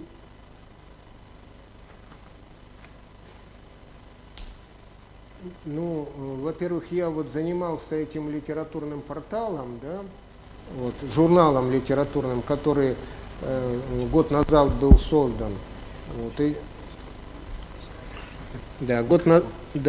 год назад был создан этот журнал, вот, и, ну, можно сказать, что он за это время уже как-то стал известен, как-то себя зарекомендовал, там довольно много авторов из самых разных стран, и России, и мира, и Севера, и из Арктики, в том числе даже есть у меня рубрики там, посвященные коренным малочисленным народам, их литературам, да, литературам Севера.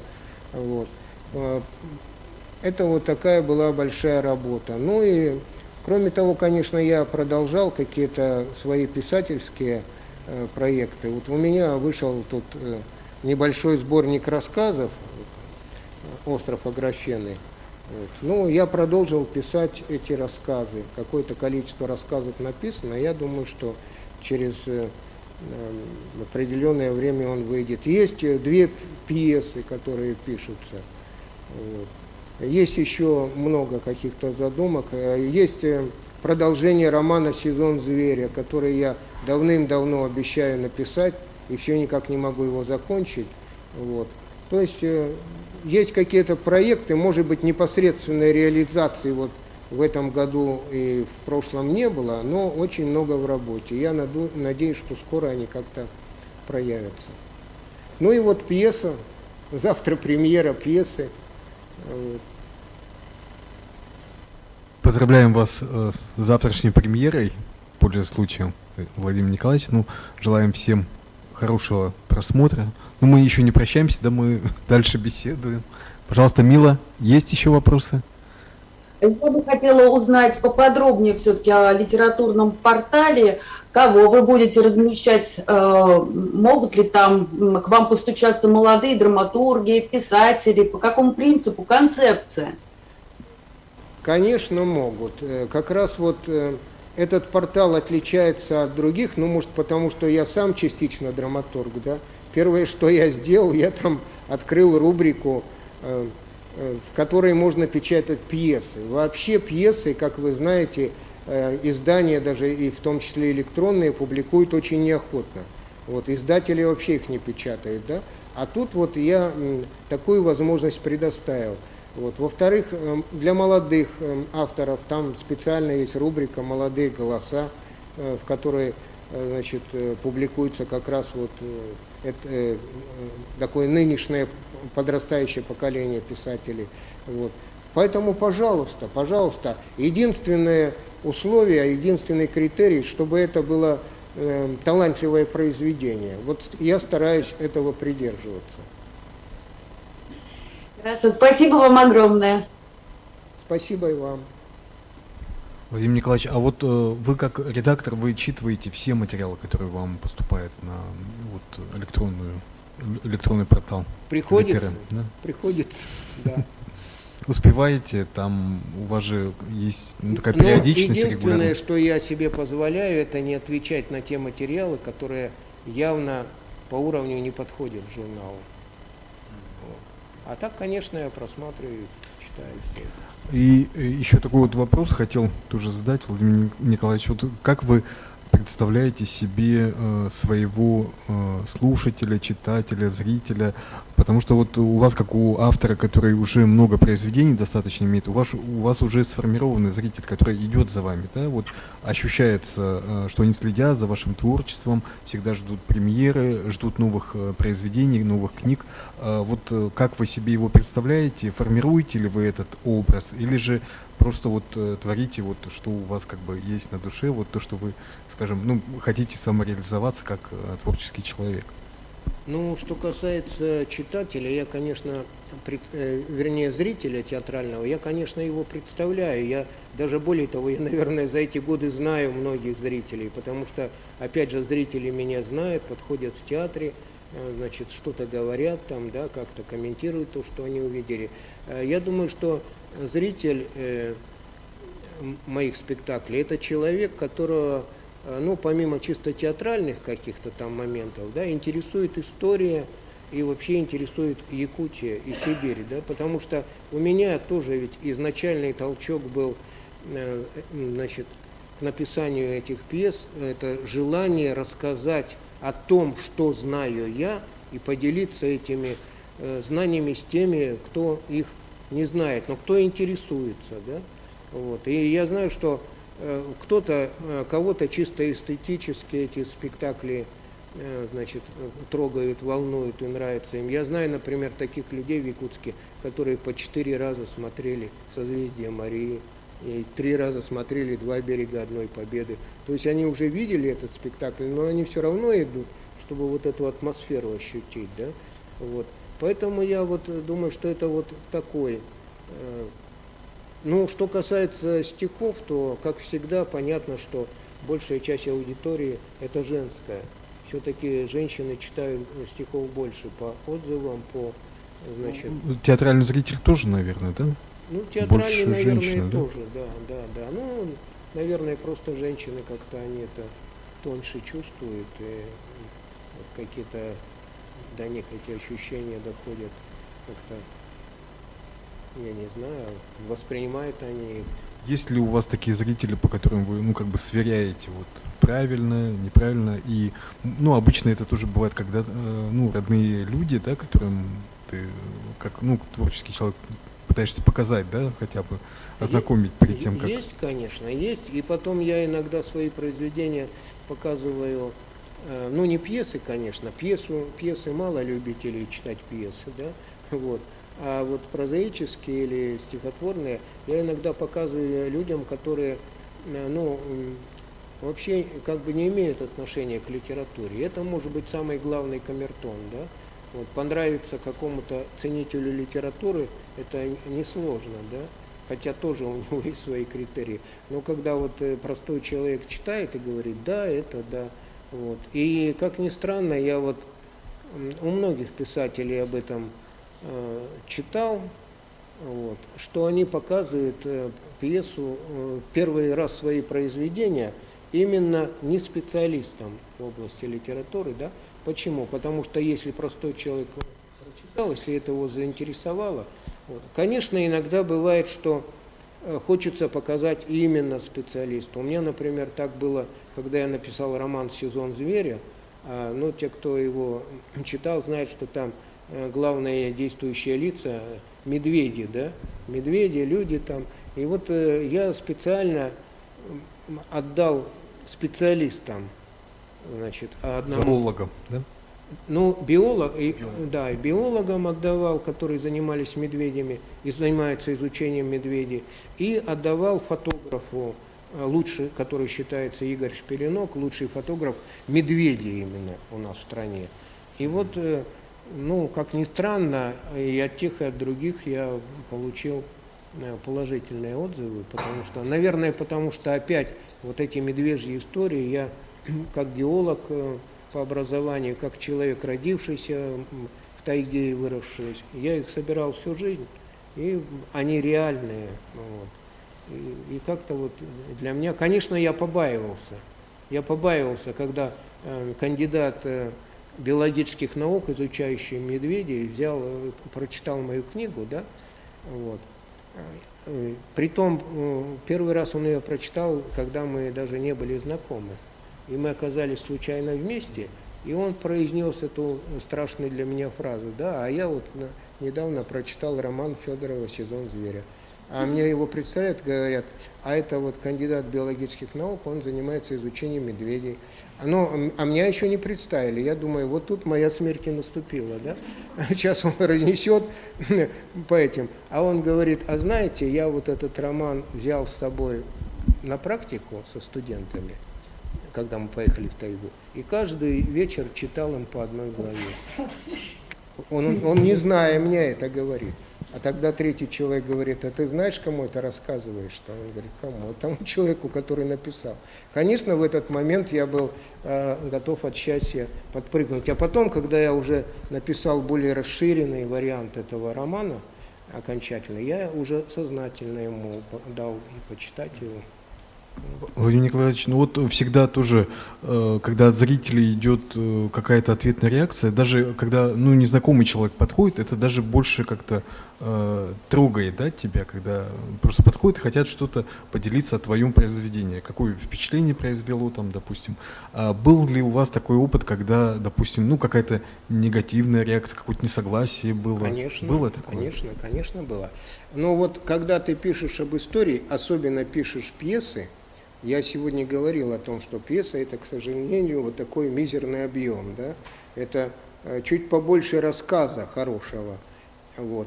То, конечно, вложить в нее, я, наверное, бы тут часами мог, значит, о Великой Северной экспедиции рассказывать или о Прончичеве, но вложить в этот маленький объем пьесы это невозможно. И вот у меня были случаи, когда после пьесы подходят люди и говорят, а вот вы, наверное, не слышали, а у них еще вот такое, оказывается, было, а у них еще было это, да, и начинают мне рассказывать те истории, конечно, которые я давным-давно знаю, и знаю в пятикратном объеме. Но люди считают почему-то, что драматург вот этого не знает, да, раз он не написал в своей пьесе, вот. Но я иногда хочется сказать, а вот ты попробуй. С ожиданием увидят.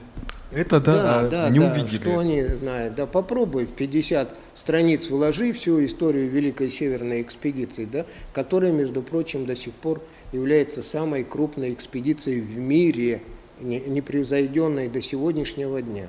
Вот. В ее состав входило там почти до 1000 человек, 800 с лишним было, значит, участников экспедиции. Вот представляете, что такое 17 век, да, Якутск, и 800 человек приезжает сюда экспедиция. Все население Якутска, наверное, было немногим больше с окрестностями. Понимаете? Конечно, там очень большой материал. Вот. Но поэтому очень часто у меня возникает такое желание после пьесы написать или повесть, или вообще хоть садись и пиши роман, чтобы всем людям этим рассказать и угодить, и сделать. И вместить то, что не вместилось, да? Да. И я знаю, что такие были. У нас, например, был Юрий Чертов такой, хороший прозаик, и он поначалу писал пьесы. Но у него была только одна пьеса поставлена, «Июньский снег». Вот. Остальные как-то не ставились. Он тогда взял и все их переписал в повести. Вот. И повести были изданы и читались с интересом.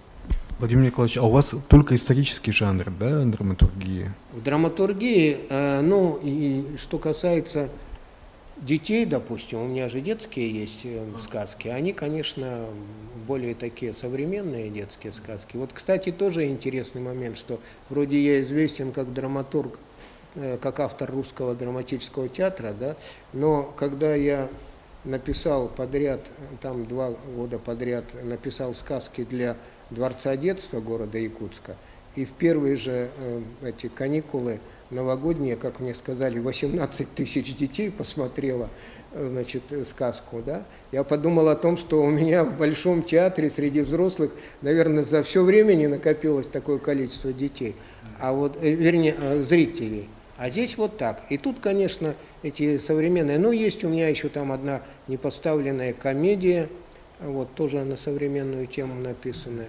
Вот. Но мне просто как-то вот, наверное, как драматургу, вернее, как писателю, не как драматургу, а как писателю, хотелось вот как-то поднять вот эту нашу северную историю. Поэтому я пошел по такому пути. И это самый сложный, наверное, жанр, да, по драматургии. То есть нужно действительно соответствовать Конечно, надо исторической знать правде. еще и эту историю, потому что, например, если сесть и написать какую-то бытовую пьесу, да, конечно, там тоже надо проявить изобретательность, что-то еще, но там не надо за каждым словом лезть куда-то в источники, в архив, куда-то еще все это сверять. Конечно, вот, но мне почему-то вот это интереснее. Мне интереснее. И зрителям, да, интереснее. Владимир Николаевич, еще вот один хотел момент, ну вот, пожалуйста, подходите к микрофону. Еще один момент хотел для себя уточнить, да, у вас, поскольку именно, ну вот у вас такой есть опыт из наших гостей, вы всегда очень плотно сотрудничали с союзами писательскими. Здесь у нас в республике и, получается, возглавляли литературную газету, которую выпускал Союз писателей. Вот насколько вообще необходимо вступать в союзы в настоящее время? Вот как вы считаете, это необходимо творческим людям, тем более, может быть, молодым людям? Есть ли в этом вообще необходимость? И если да, то что это, скажем, дает вообще для творческого человека? Ну, дело в том, что, конечно, во времена Советского Союза, да, вот этот статус члена Союза писателей, он давал очень многое. Вот. Я в свое время, мне было 38 лет, когда меня приняли в Союз писателей, вот, и сразу я увидел, как появилось такое количество возможностей. Ну, например, член Союза писателей мог в любой момент взять на 15 дней командировку практически в любую творческую, в любую точку Советского Союза, да, и ему оплачивали проезд, ему оплачивали гостиницу, ему оплачивали все. Он мог взять путевку в Дом творчества бесплатно один раз в год, 24 месяца, поехать куда-то на берег моря и там творить, да, вот. То есть этот статус действительно давал очень многое вот в плане поддержки писательского труда, защиты его, да. Кроме того, ведь профессиональный писатель, у него шел стаж, как будто он работал. То есть вот с момента принятия вас в Союз писателей СССР вы могли оставлять работу, и у вас пенсионный стаж, значит, копился, да. Вот. А сейчас же этого ничего нет. И, конечно, сейчас, может быть, это важно для самоутверждения, для того, чтобы для вот писать. Коллег, да, для признания коллег. Вот. Ну и, конечно, какие-то все равно корпоративные продолжают, значит, вещи происходить, да, то есть, ну, какие-то проводятся вечера, там, литературные встречи, а вот в смысле, допустим, издания книг или чего-то еще, то член Союза писателей никаких привилегий на сегодня не имеет. Вот. Конечно, статус понизился по сравнению с тем. А вообще вот перспектива вот этого статуса, как вы считаете, вот в дальнейшем, как это будет иметь продолжение? Нужно это будет, или же все, мы как бы в рыночной экономике и уже как бы Я нет думаю, необходимости? что мы в рыночной экономике, хотя государство, значит, ну, много лет говорило, что мы бы рады были вам помогать, да у вас слишком много разных союзов, да, вот если бы у вас был один, ну, теперь вроде как бы вот создали ассоциацию, так же, как в Якутии сделали ассоциацию писательских союзов, также в Москве создали, в которую должны войти все писательские союзы, да, вот. Ну и все, конечно, надеются, уж тогда-то государство начнет нам помогать, но я в это плохо верю.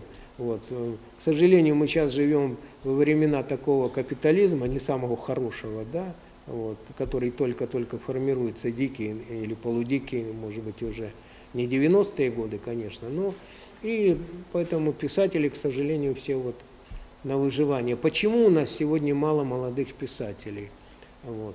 Именно поэтому, потому что молодой писатель не видит перспективы. Молодежи сейчас более прагматичная стала, да, чем, скажем, во времена моей молодости, да, вот. И молодые талантливые писатели появляются, я вижу, они начинают писать, они что-то, а потом через какое-то время они вдруг видят, что никаких дивидендов-то писательский труд не приносит, да, и они начинают переходить, например, на телевидение, да, уйти, там сразу ты на экране, ты уже знаменит, хорошая зарплата, я имею в виду центральные каналы и куда-то еще. И я вот многих таких ребят знаю, или уходят в бизнес, уходят в банки, еще куда-то уходят, потому что мозги-то у них хорошие, и творчество у них работает, вот, они и там как бы становятся востребованными.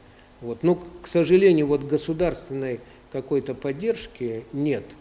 Нет сейчас. Союз писателей, конечно, пытается что-то сделать России своими силами.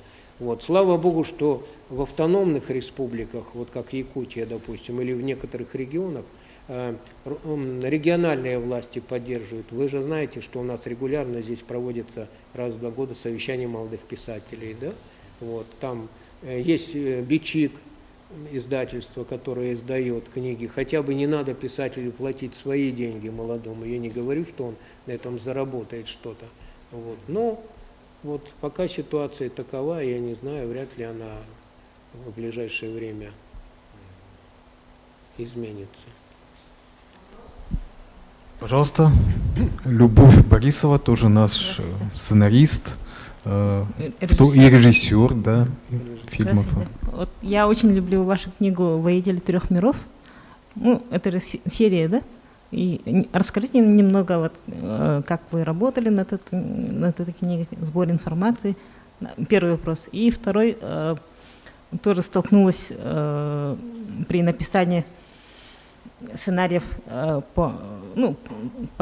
на историческую тему и так далее. Когда начинается сбор информации, возникает момент, когда перегруз, и уже не пишется как произведение, и есть соблазн писать строго по хронологии. Но понимаешь, что как произведение это очень плохо. Вот как вы справляетесь с таким моментом? Ну, на первый вопрос сначала, да, отвечу. Так получилось, что, во-первых, я родился и вырос в Якутии, да.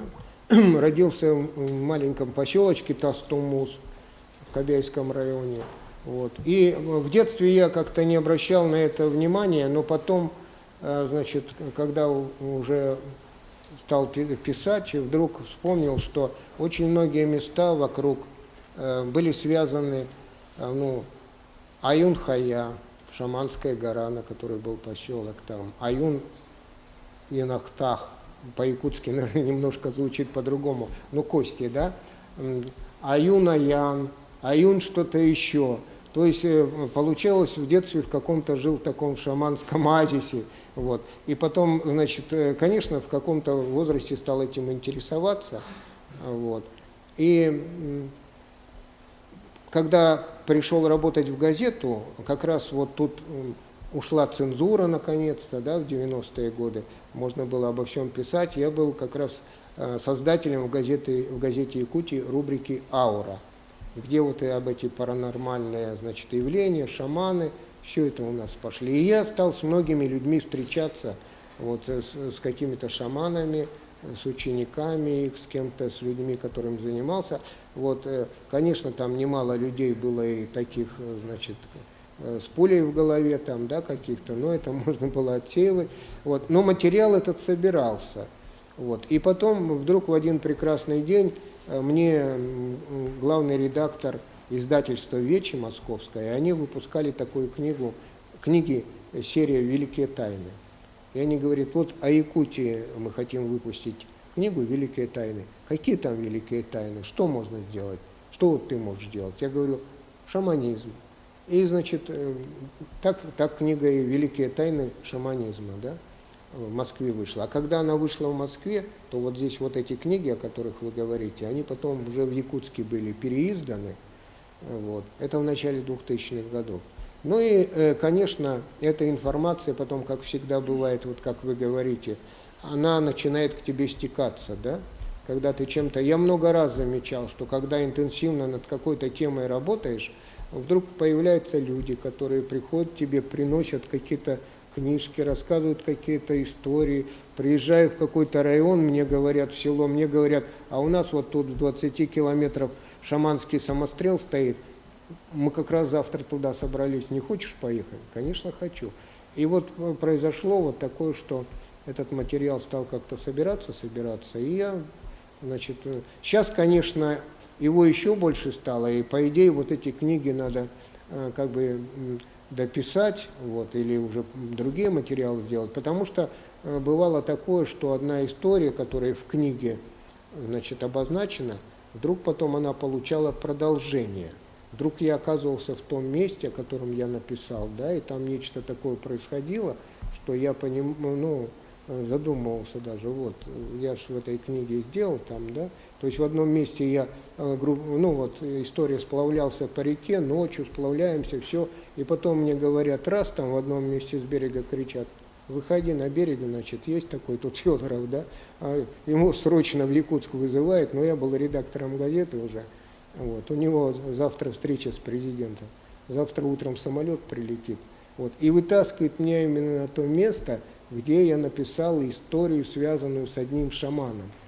Вот, когда мне произносят название этого села, я сразу вспоминаю, вот, значит, а история там была, что там, в общем, построили аэропорт почти по шаманской могиле. Это Кибергене поселок, вот.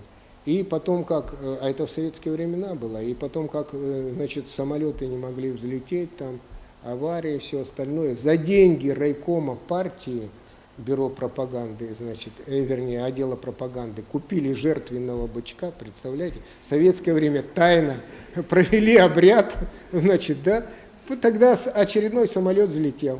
Ну и вот я эту историю расписал, и тут меня вытаскивает, и на утро мне с этого аэропорта взлетать. Представляете, я с одной стороны думаю, вот я написал, вот теперь, наверное, я свою плюху получу, да, вот. Ну и, конечно, утром рано я там пошел туда, к этот аэропорт, к этой там, а она рядышком могила, они все-таки не по ней провели, а чуть в стороне осталось. Вот. И вот, конечно, это уже продолжение вот этой истории произошло такое. Вот. И таких было довольно много вещей, поэтому вот тема эта остается. И вообще у меня желание есть, я все говорю желание, а мне уже на днях 70 лет стукнуло, да, написать... Очень хорошо выглядите, Владимир Николаевич. Роман, наконец-то, написать о шамане, о шаманизме, потому что вот я в свое время рассматривал эти книги как материал, который я собрал, как документальный, да, или вот мифологический какой-то, на основе которого надо было бы написать художественное произведение. Потому что вы знаете, что до 2000-х годов тоже стояла черта, никто бы никогда роман о шамане вот в таком прямом виде не напечатал нигде. Вот. Конечно, там, допустим, Иван Гоголев написал «Черный стерх», но он все равно там в рамках ему пришлось действовать той системы соцреализма, там, да, и из нее чуть-чуть вырываясь. Вот. А вот по-настоящему изнутри написать о шамане было невозможно. Поэтому вот так вот история этой. Ну а исторический материал, конечно, его приходится как-то отфильтровывать. Я вот тоже чувствую, что я в этих прончищах погряз, понимаете? Теперь я о них уже знаю все. Теперь я думаю, мне надо или новую книгу в серии ЖЗЛ о них писать, вот. Или, значит, у меня теперь уже есть на руках вот тот самый даже журнал вот этого Дубельшлюпа «Якутск», да, и вот представляете, как в 1737 году они плыли по реке Лени, каждое селение отмечено, как они заходили, что там они делали. Это там, исследовательская работа, да, вот сродни научной где-то даже, да? Да. Кстати, когда я вот эти книжки о шаманах написал и выпустил, то мне 2 доктора наук, один философ, а другой историк, предлагали стать их соискателем и защитить кандидатскую диссертацию. Но только надо было переписать этот материал, в научном уже формате, со всеми ссылками, с чем-то еще. Но я подумал, что я же все-таки писатель, да, для меня вот такая форма интересна. Если бы я работал где-то в науке, наверное, можно было бы. Поэтому вот не стал я этим делом заниматься. Но материал этот собираю. Тоже, друзья, а Утум, пожалуйста, Утум Захаров тоже наш будущий гость нашей школы. Спасибо, Владимир Николаевич, за ваши советы, за ваши истории. У меня такой вопрос. У меня, правда, 2 вопроса. Но первое, я услышал, что вы говорили пишутся две пьесы, да? Это вот пьесы, эти две пьесы, они по заказу пишутся или это ваши личные истории, да? Ну, и если личные, как надо быть таким, ну, как надо собраться, да, какие-то себе график наметить или как, но это же получается две истории, две жизни, как бы две энергии, да? И второй вопрос у меня такой, тоже слышал про поставленную пьесу, да? Вы как сейчас, вы все свои пьесы стараетесь ставить, да? И вообще надо ли так делать? Вот у меня такой вопрос, спасибо. Ну, я считаю, что, конечно, с конца начнем. Конечно, надо ставить пьесы, если есть такая возможность, да? Потому что все-таки пьеса полностью получает свою реализацию, как мы говорили, да, только тогда, когда она выходит на сцене. А иначе она, ну вот кто-то ее прочитает, небольшое количество людей. Вот. Что касается по заказу или нет, конечно, у меня возникает какой-то мой творческий импульс, вот, но часто я это обсуждаю в театре. Вот, например, вот этот запасной аэродром, да, у меня вот этих гулаговского материала было очень много. Вот. Я говорил об этом, да, я и встречался с узниками, которые сидели в наших лагерях, там только одной бабушке 250 страниц у меня текста воспоминаний расшифровано. Я несколько месяцев как на работу к ней ходил, каждую субботу пил чай и записывал. Вот. Но это значит, и этот материал как бы ждал своей реализации. И вот тут, значит, я, конечно, поговорил с директором театра, потому что я еще и думал, что мне писать. Или мне все-таки писать повесть, вот, или роман вообще писать, или пьесу. И директор говорит, пиши. Вот. И, конечно, когда вот есть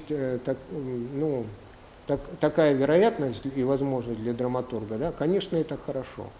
Конечно, хорошо. Но импульс, конечно, а так, чтобы это совсем по заказу как-то было. Хотя, знаете, это тоже интересные вещи происходят. Я в свое время где-то, помню, прочитал, вот, когда у Чайковского брали интервью, и, значит, его журналист спросил, ну, вот вы пишете по вдохновению, все понятно там, да, а бывает, что элементарно по заказу, за деньги пишете какие-то вещи. Он говорит, бывает. Вот только на прошлой неделе для Императорского театра за 500 рублей написал балет «Лебединое озеро». Понимаете? Вот бывает такое, что заказ вдруг у творческого человека может вызвать такой импульс, да? Вот. Мы все, наверное, думаем, что «Лебединое озеро» это вот такое какое-то вдохновение, да? Вот. А это было... Поэтому... Мне кажется, чураться этого не стоит, да, если есть возможность с театром работать. И если есть возможность с режиссером обговорить пьесу, вот, тоже.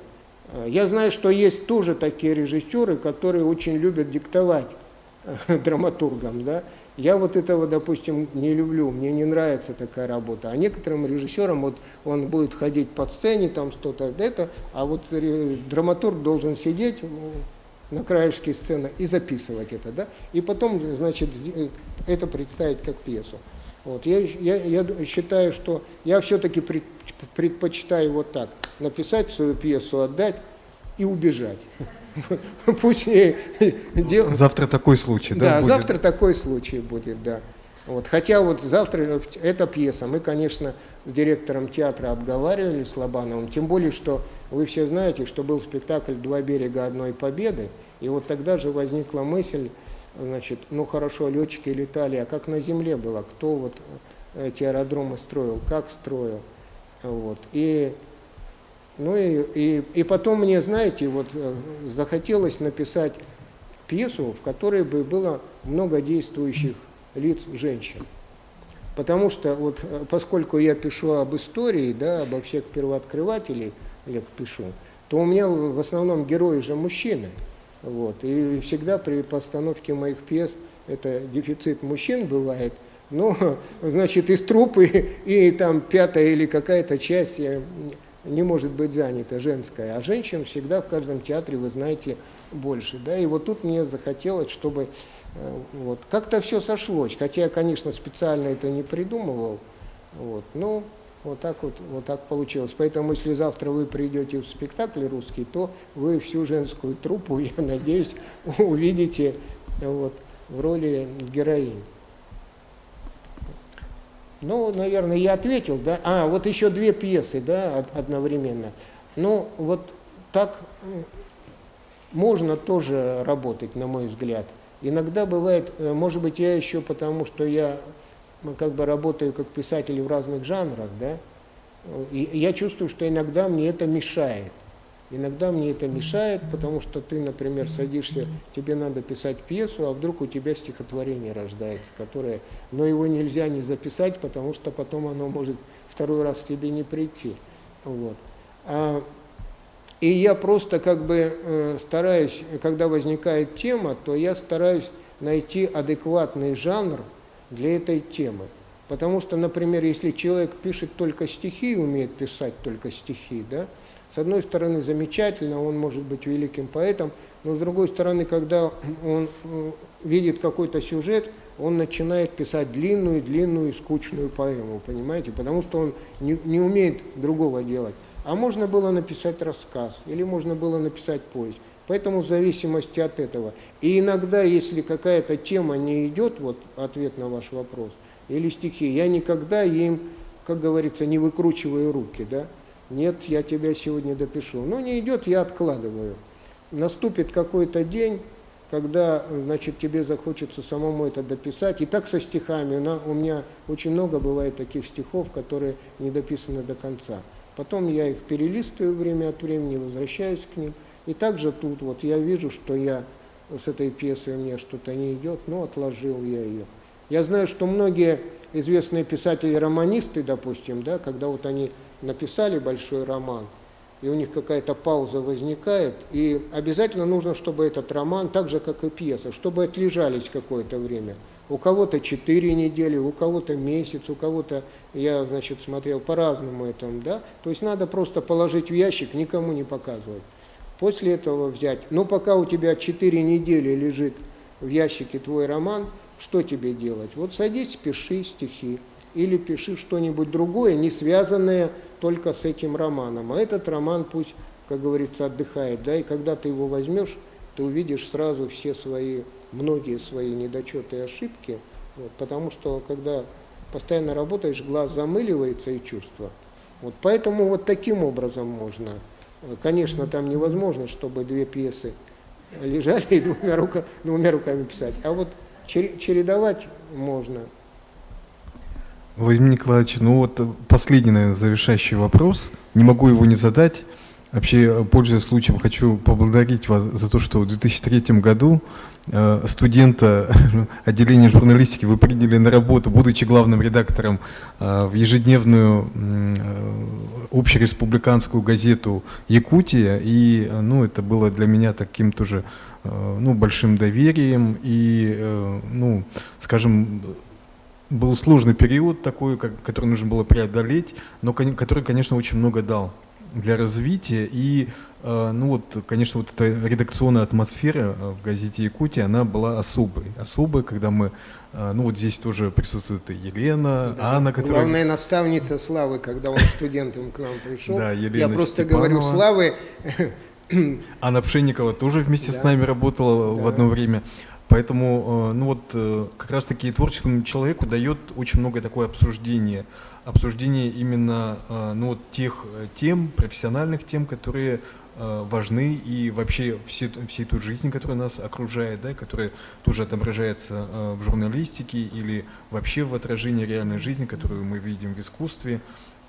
Для творческого человека это, конечно, очень большой такой задел, который, может быть, сейчас вот не имеет молодежь, которая сейчас в современных редакциях там удаленно работает, да, может быть, но мне кажется, что этого меньше и меньше становится. И вспоминая те годы я тоже часто вспоминаю, действительно вот это вот обсуждение, оно дает очень много, создает такую атмосферу, творческую атмосферу, которая, всегда с тобой, ты знаешь, с кем можно поделиться, обсудить какие-то процессы, какие-то явления и услышать очень грамотный, квалифицированный ответ и действительно очень много от этого напитаться.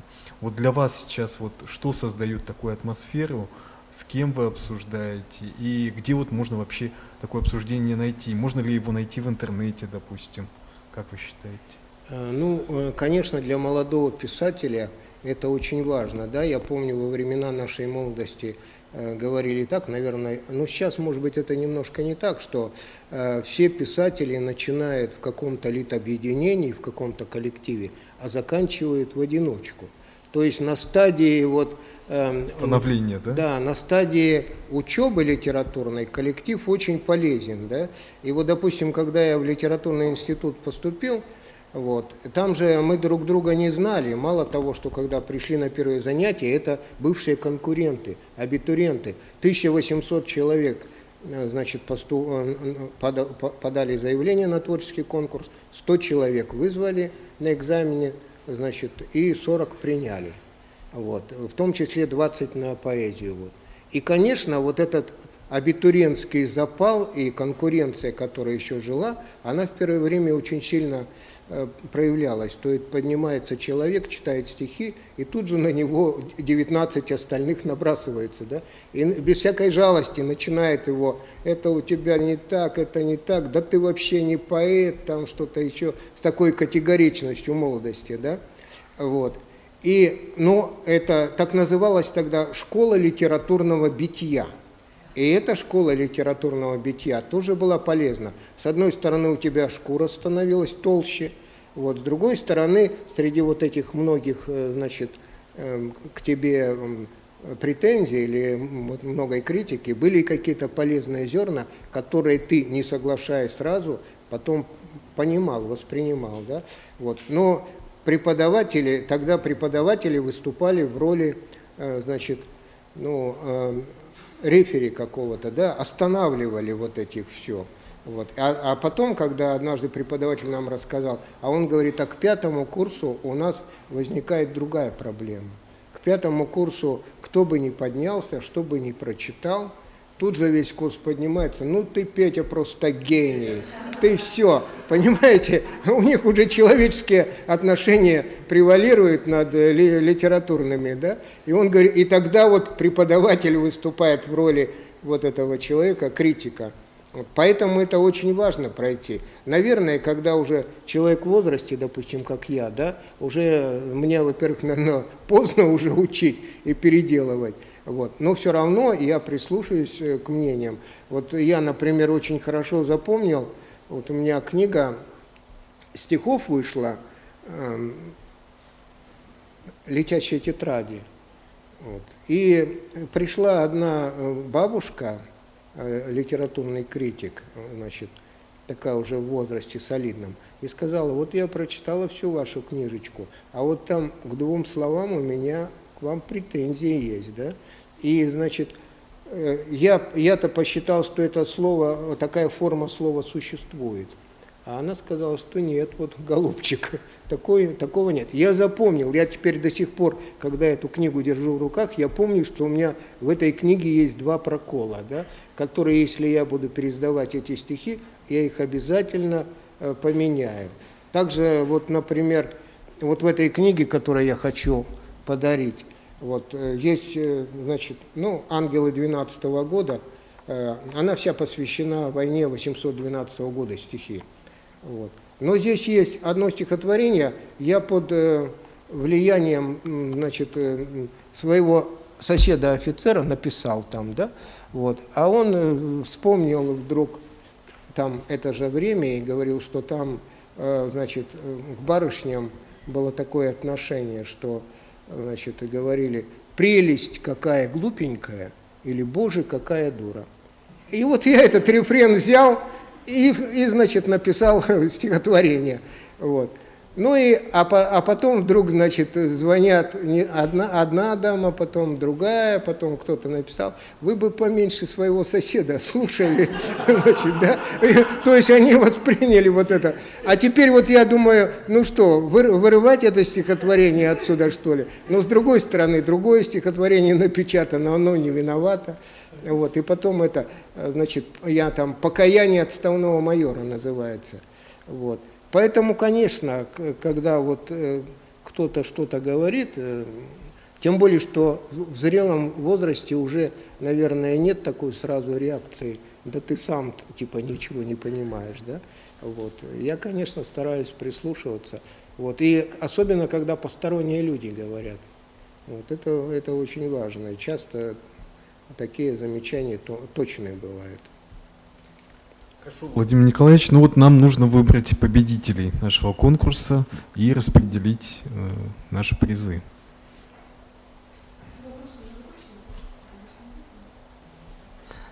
Анна, есть еще вопрос, да? Нет, вопросов навалом, конечно.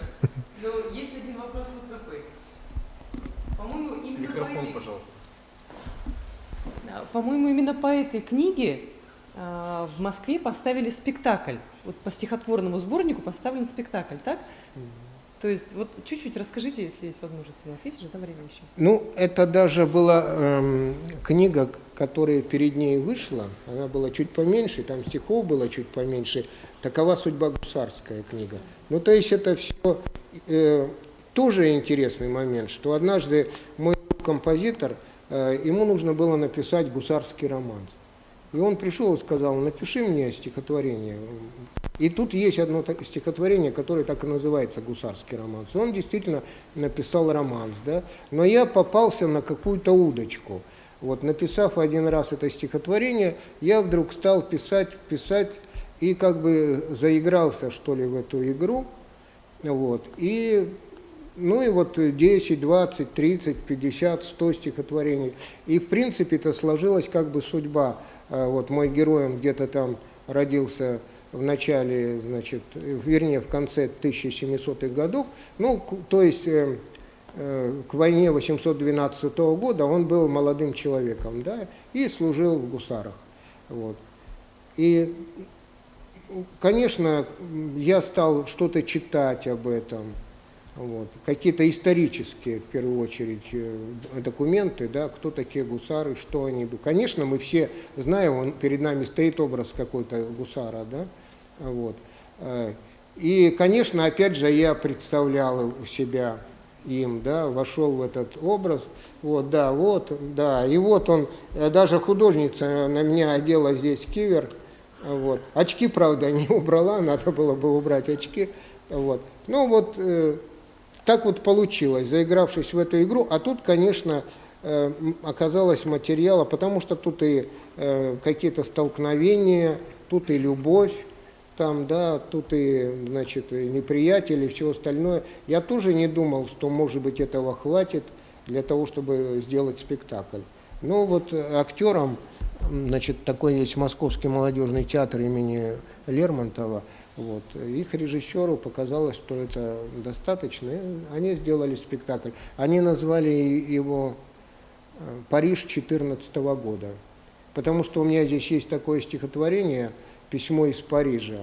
Вот. Ну, вы знаете, когда война закончилась в 2014 году, значит, окончательно там, да, у нас здесь в 2012, там еще 2 года шла, но когда русскую армию, наверное, вы тоже знаете, ввели в Париж, и она там, значит, осталась, то через полгода ее не могли вывести оттуда с трудом. Почему? Парижанки не отпускали, понимаете?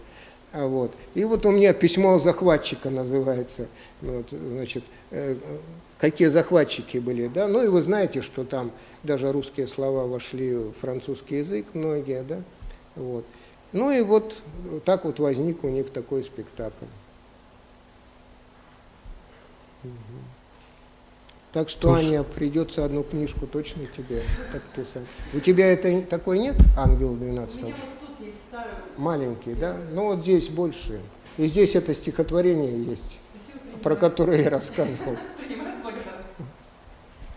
Так, еще у нас, да? Так, тогда Анне. Пшенникова. Ага, мы должны записать еще. Так, давайте отдадим вот нашему драматургу тоже, молодому Уту. человеку. Угу. Уту. Так. Что? Зрительские вопросы, вот те вопросы, которые вот я зачитывал, которые про зачитывал, Унчищевых. да? Ага. Без... Список. Здесь внизу и наверху.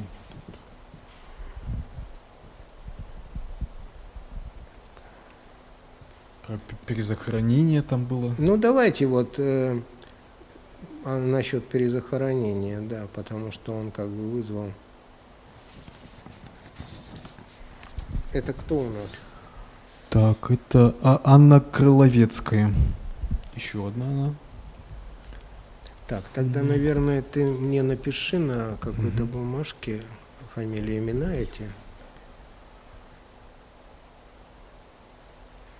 И я подпишу. Ну и у меня... Так, это вот 3, получается, книги. Есть еще одна книга. По поводу созвездия вот было. А почему созвездие? Ну давайте, Да? давайте, Или да, я? давайте. Пусть будет 4 книги. Что ж, подписываем тогда книги, и, Владимир Николаевич, мы всем дарим нашим гостям тоже издание. Я думаю, вам будет интересно. «Эпическое наследие народа Саха», Да, Василия очень. Васильевича, вот тоже одно из очень последних интересно. его изданий. И, дорогие друзья, у нас в следующий раз на нашей встрече будет нашим гостем драматург и писатель Иван Иннокентьев. Подписать книги, да?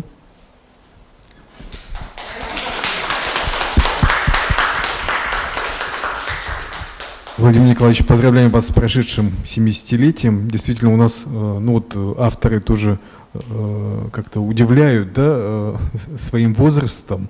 До этого был Геласимов тоже, дедушка, да, молодой. В прошлый раз был Дмитрий Глуховский, тоже достаточно молодо выглядит. Ну, видимо, вот драматургия тоже предрасполагает к этому, да, поэтому есть плюсы в этом занятии.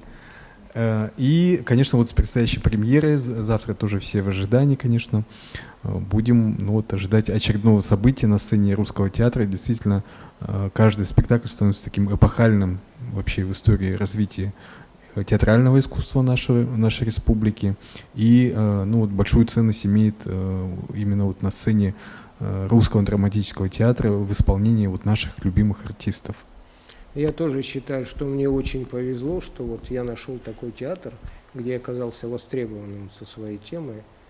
Это просто большое везение. Я очень благодарен Русскому театру. Ну и вам всем спасибо за поздравления, спасибо за общение. Вот я даже уже забыл, что я с самолета несколько часов назад. Вот, прекрасный вечер. Спасибо вам большое.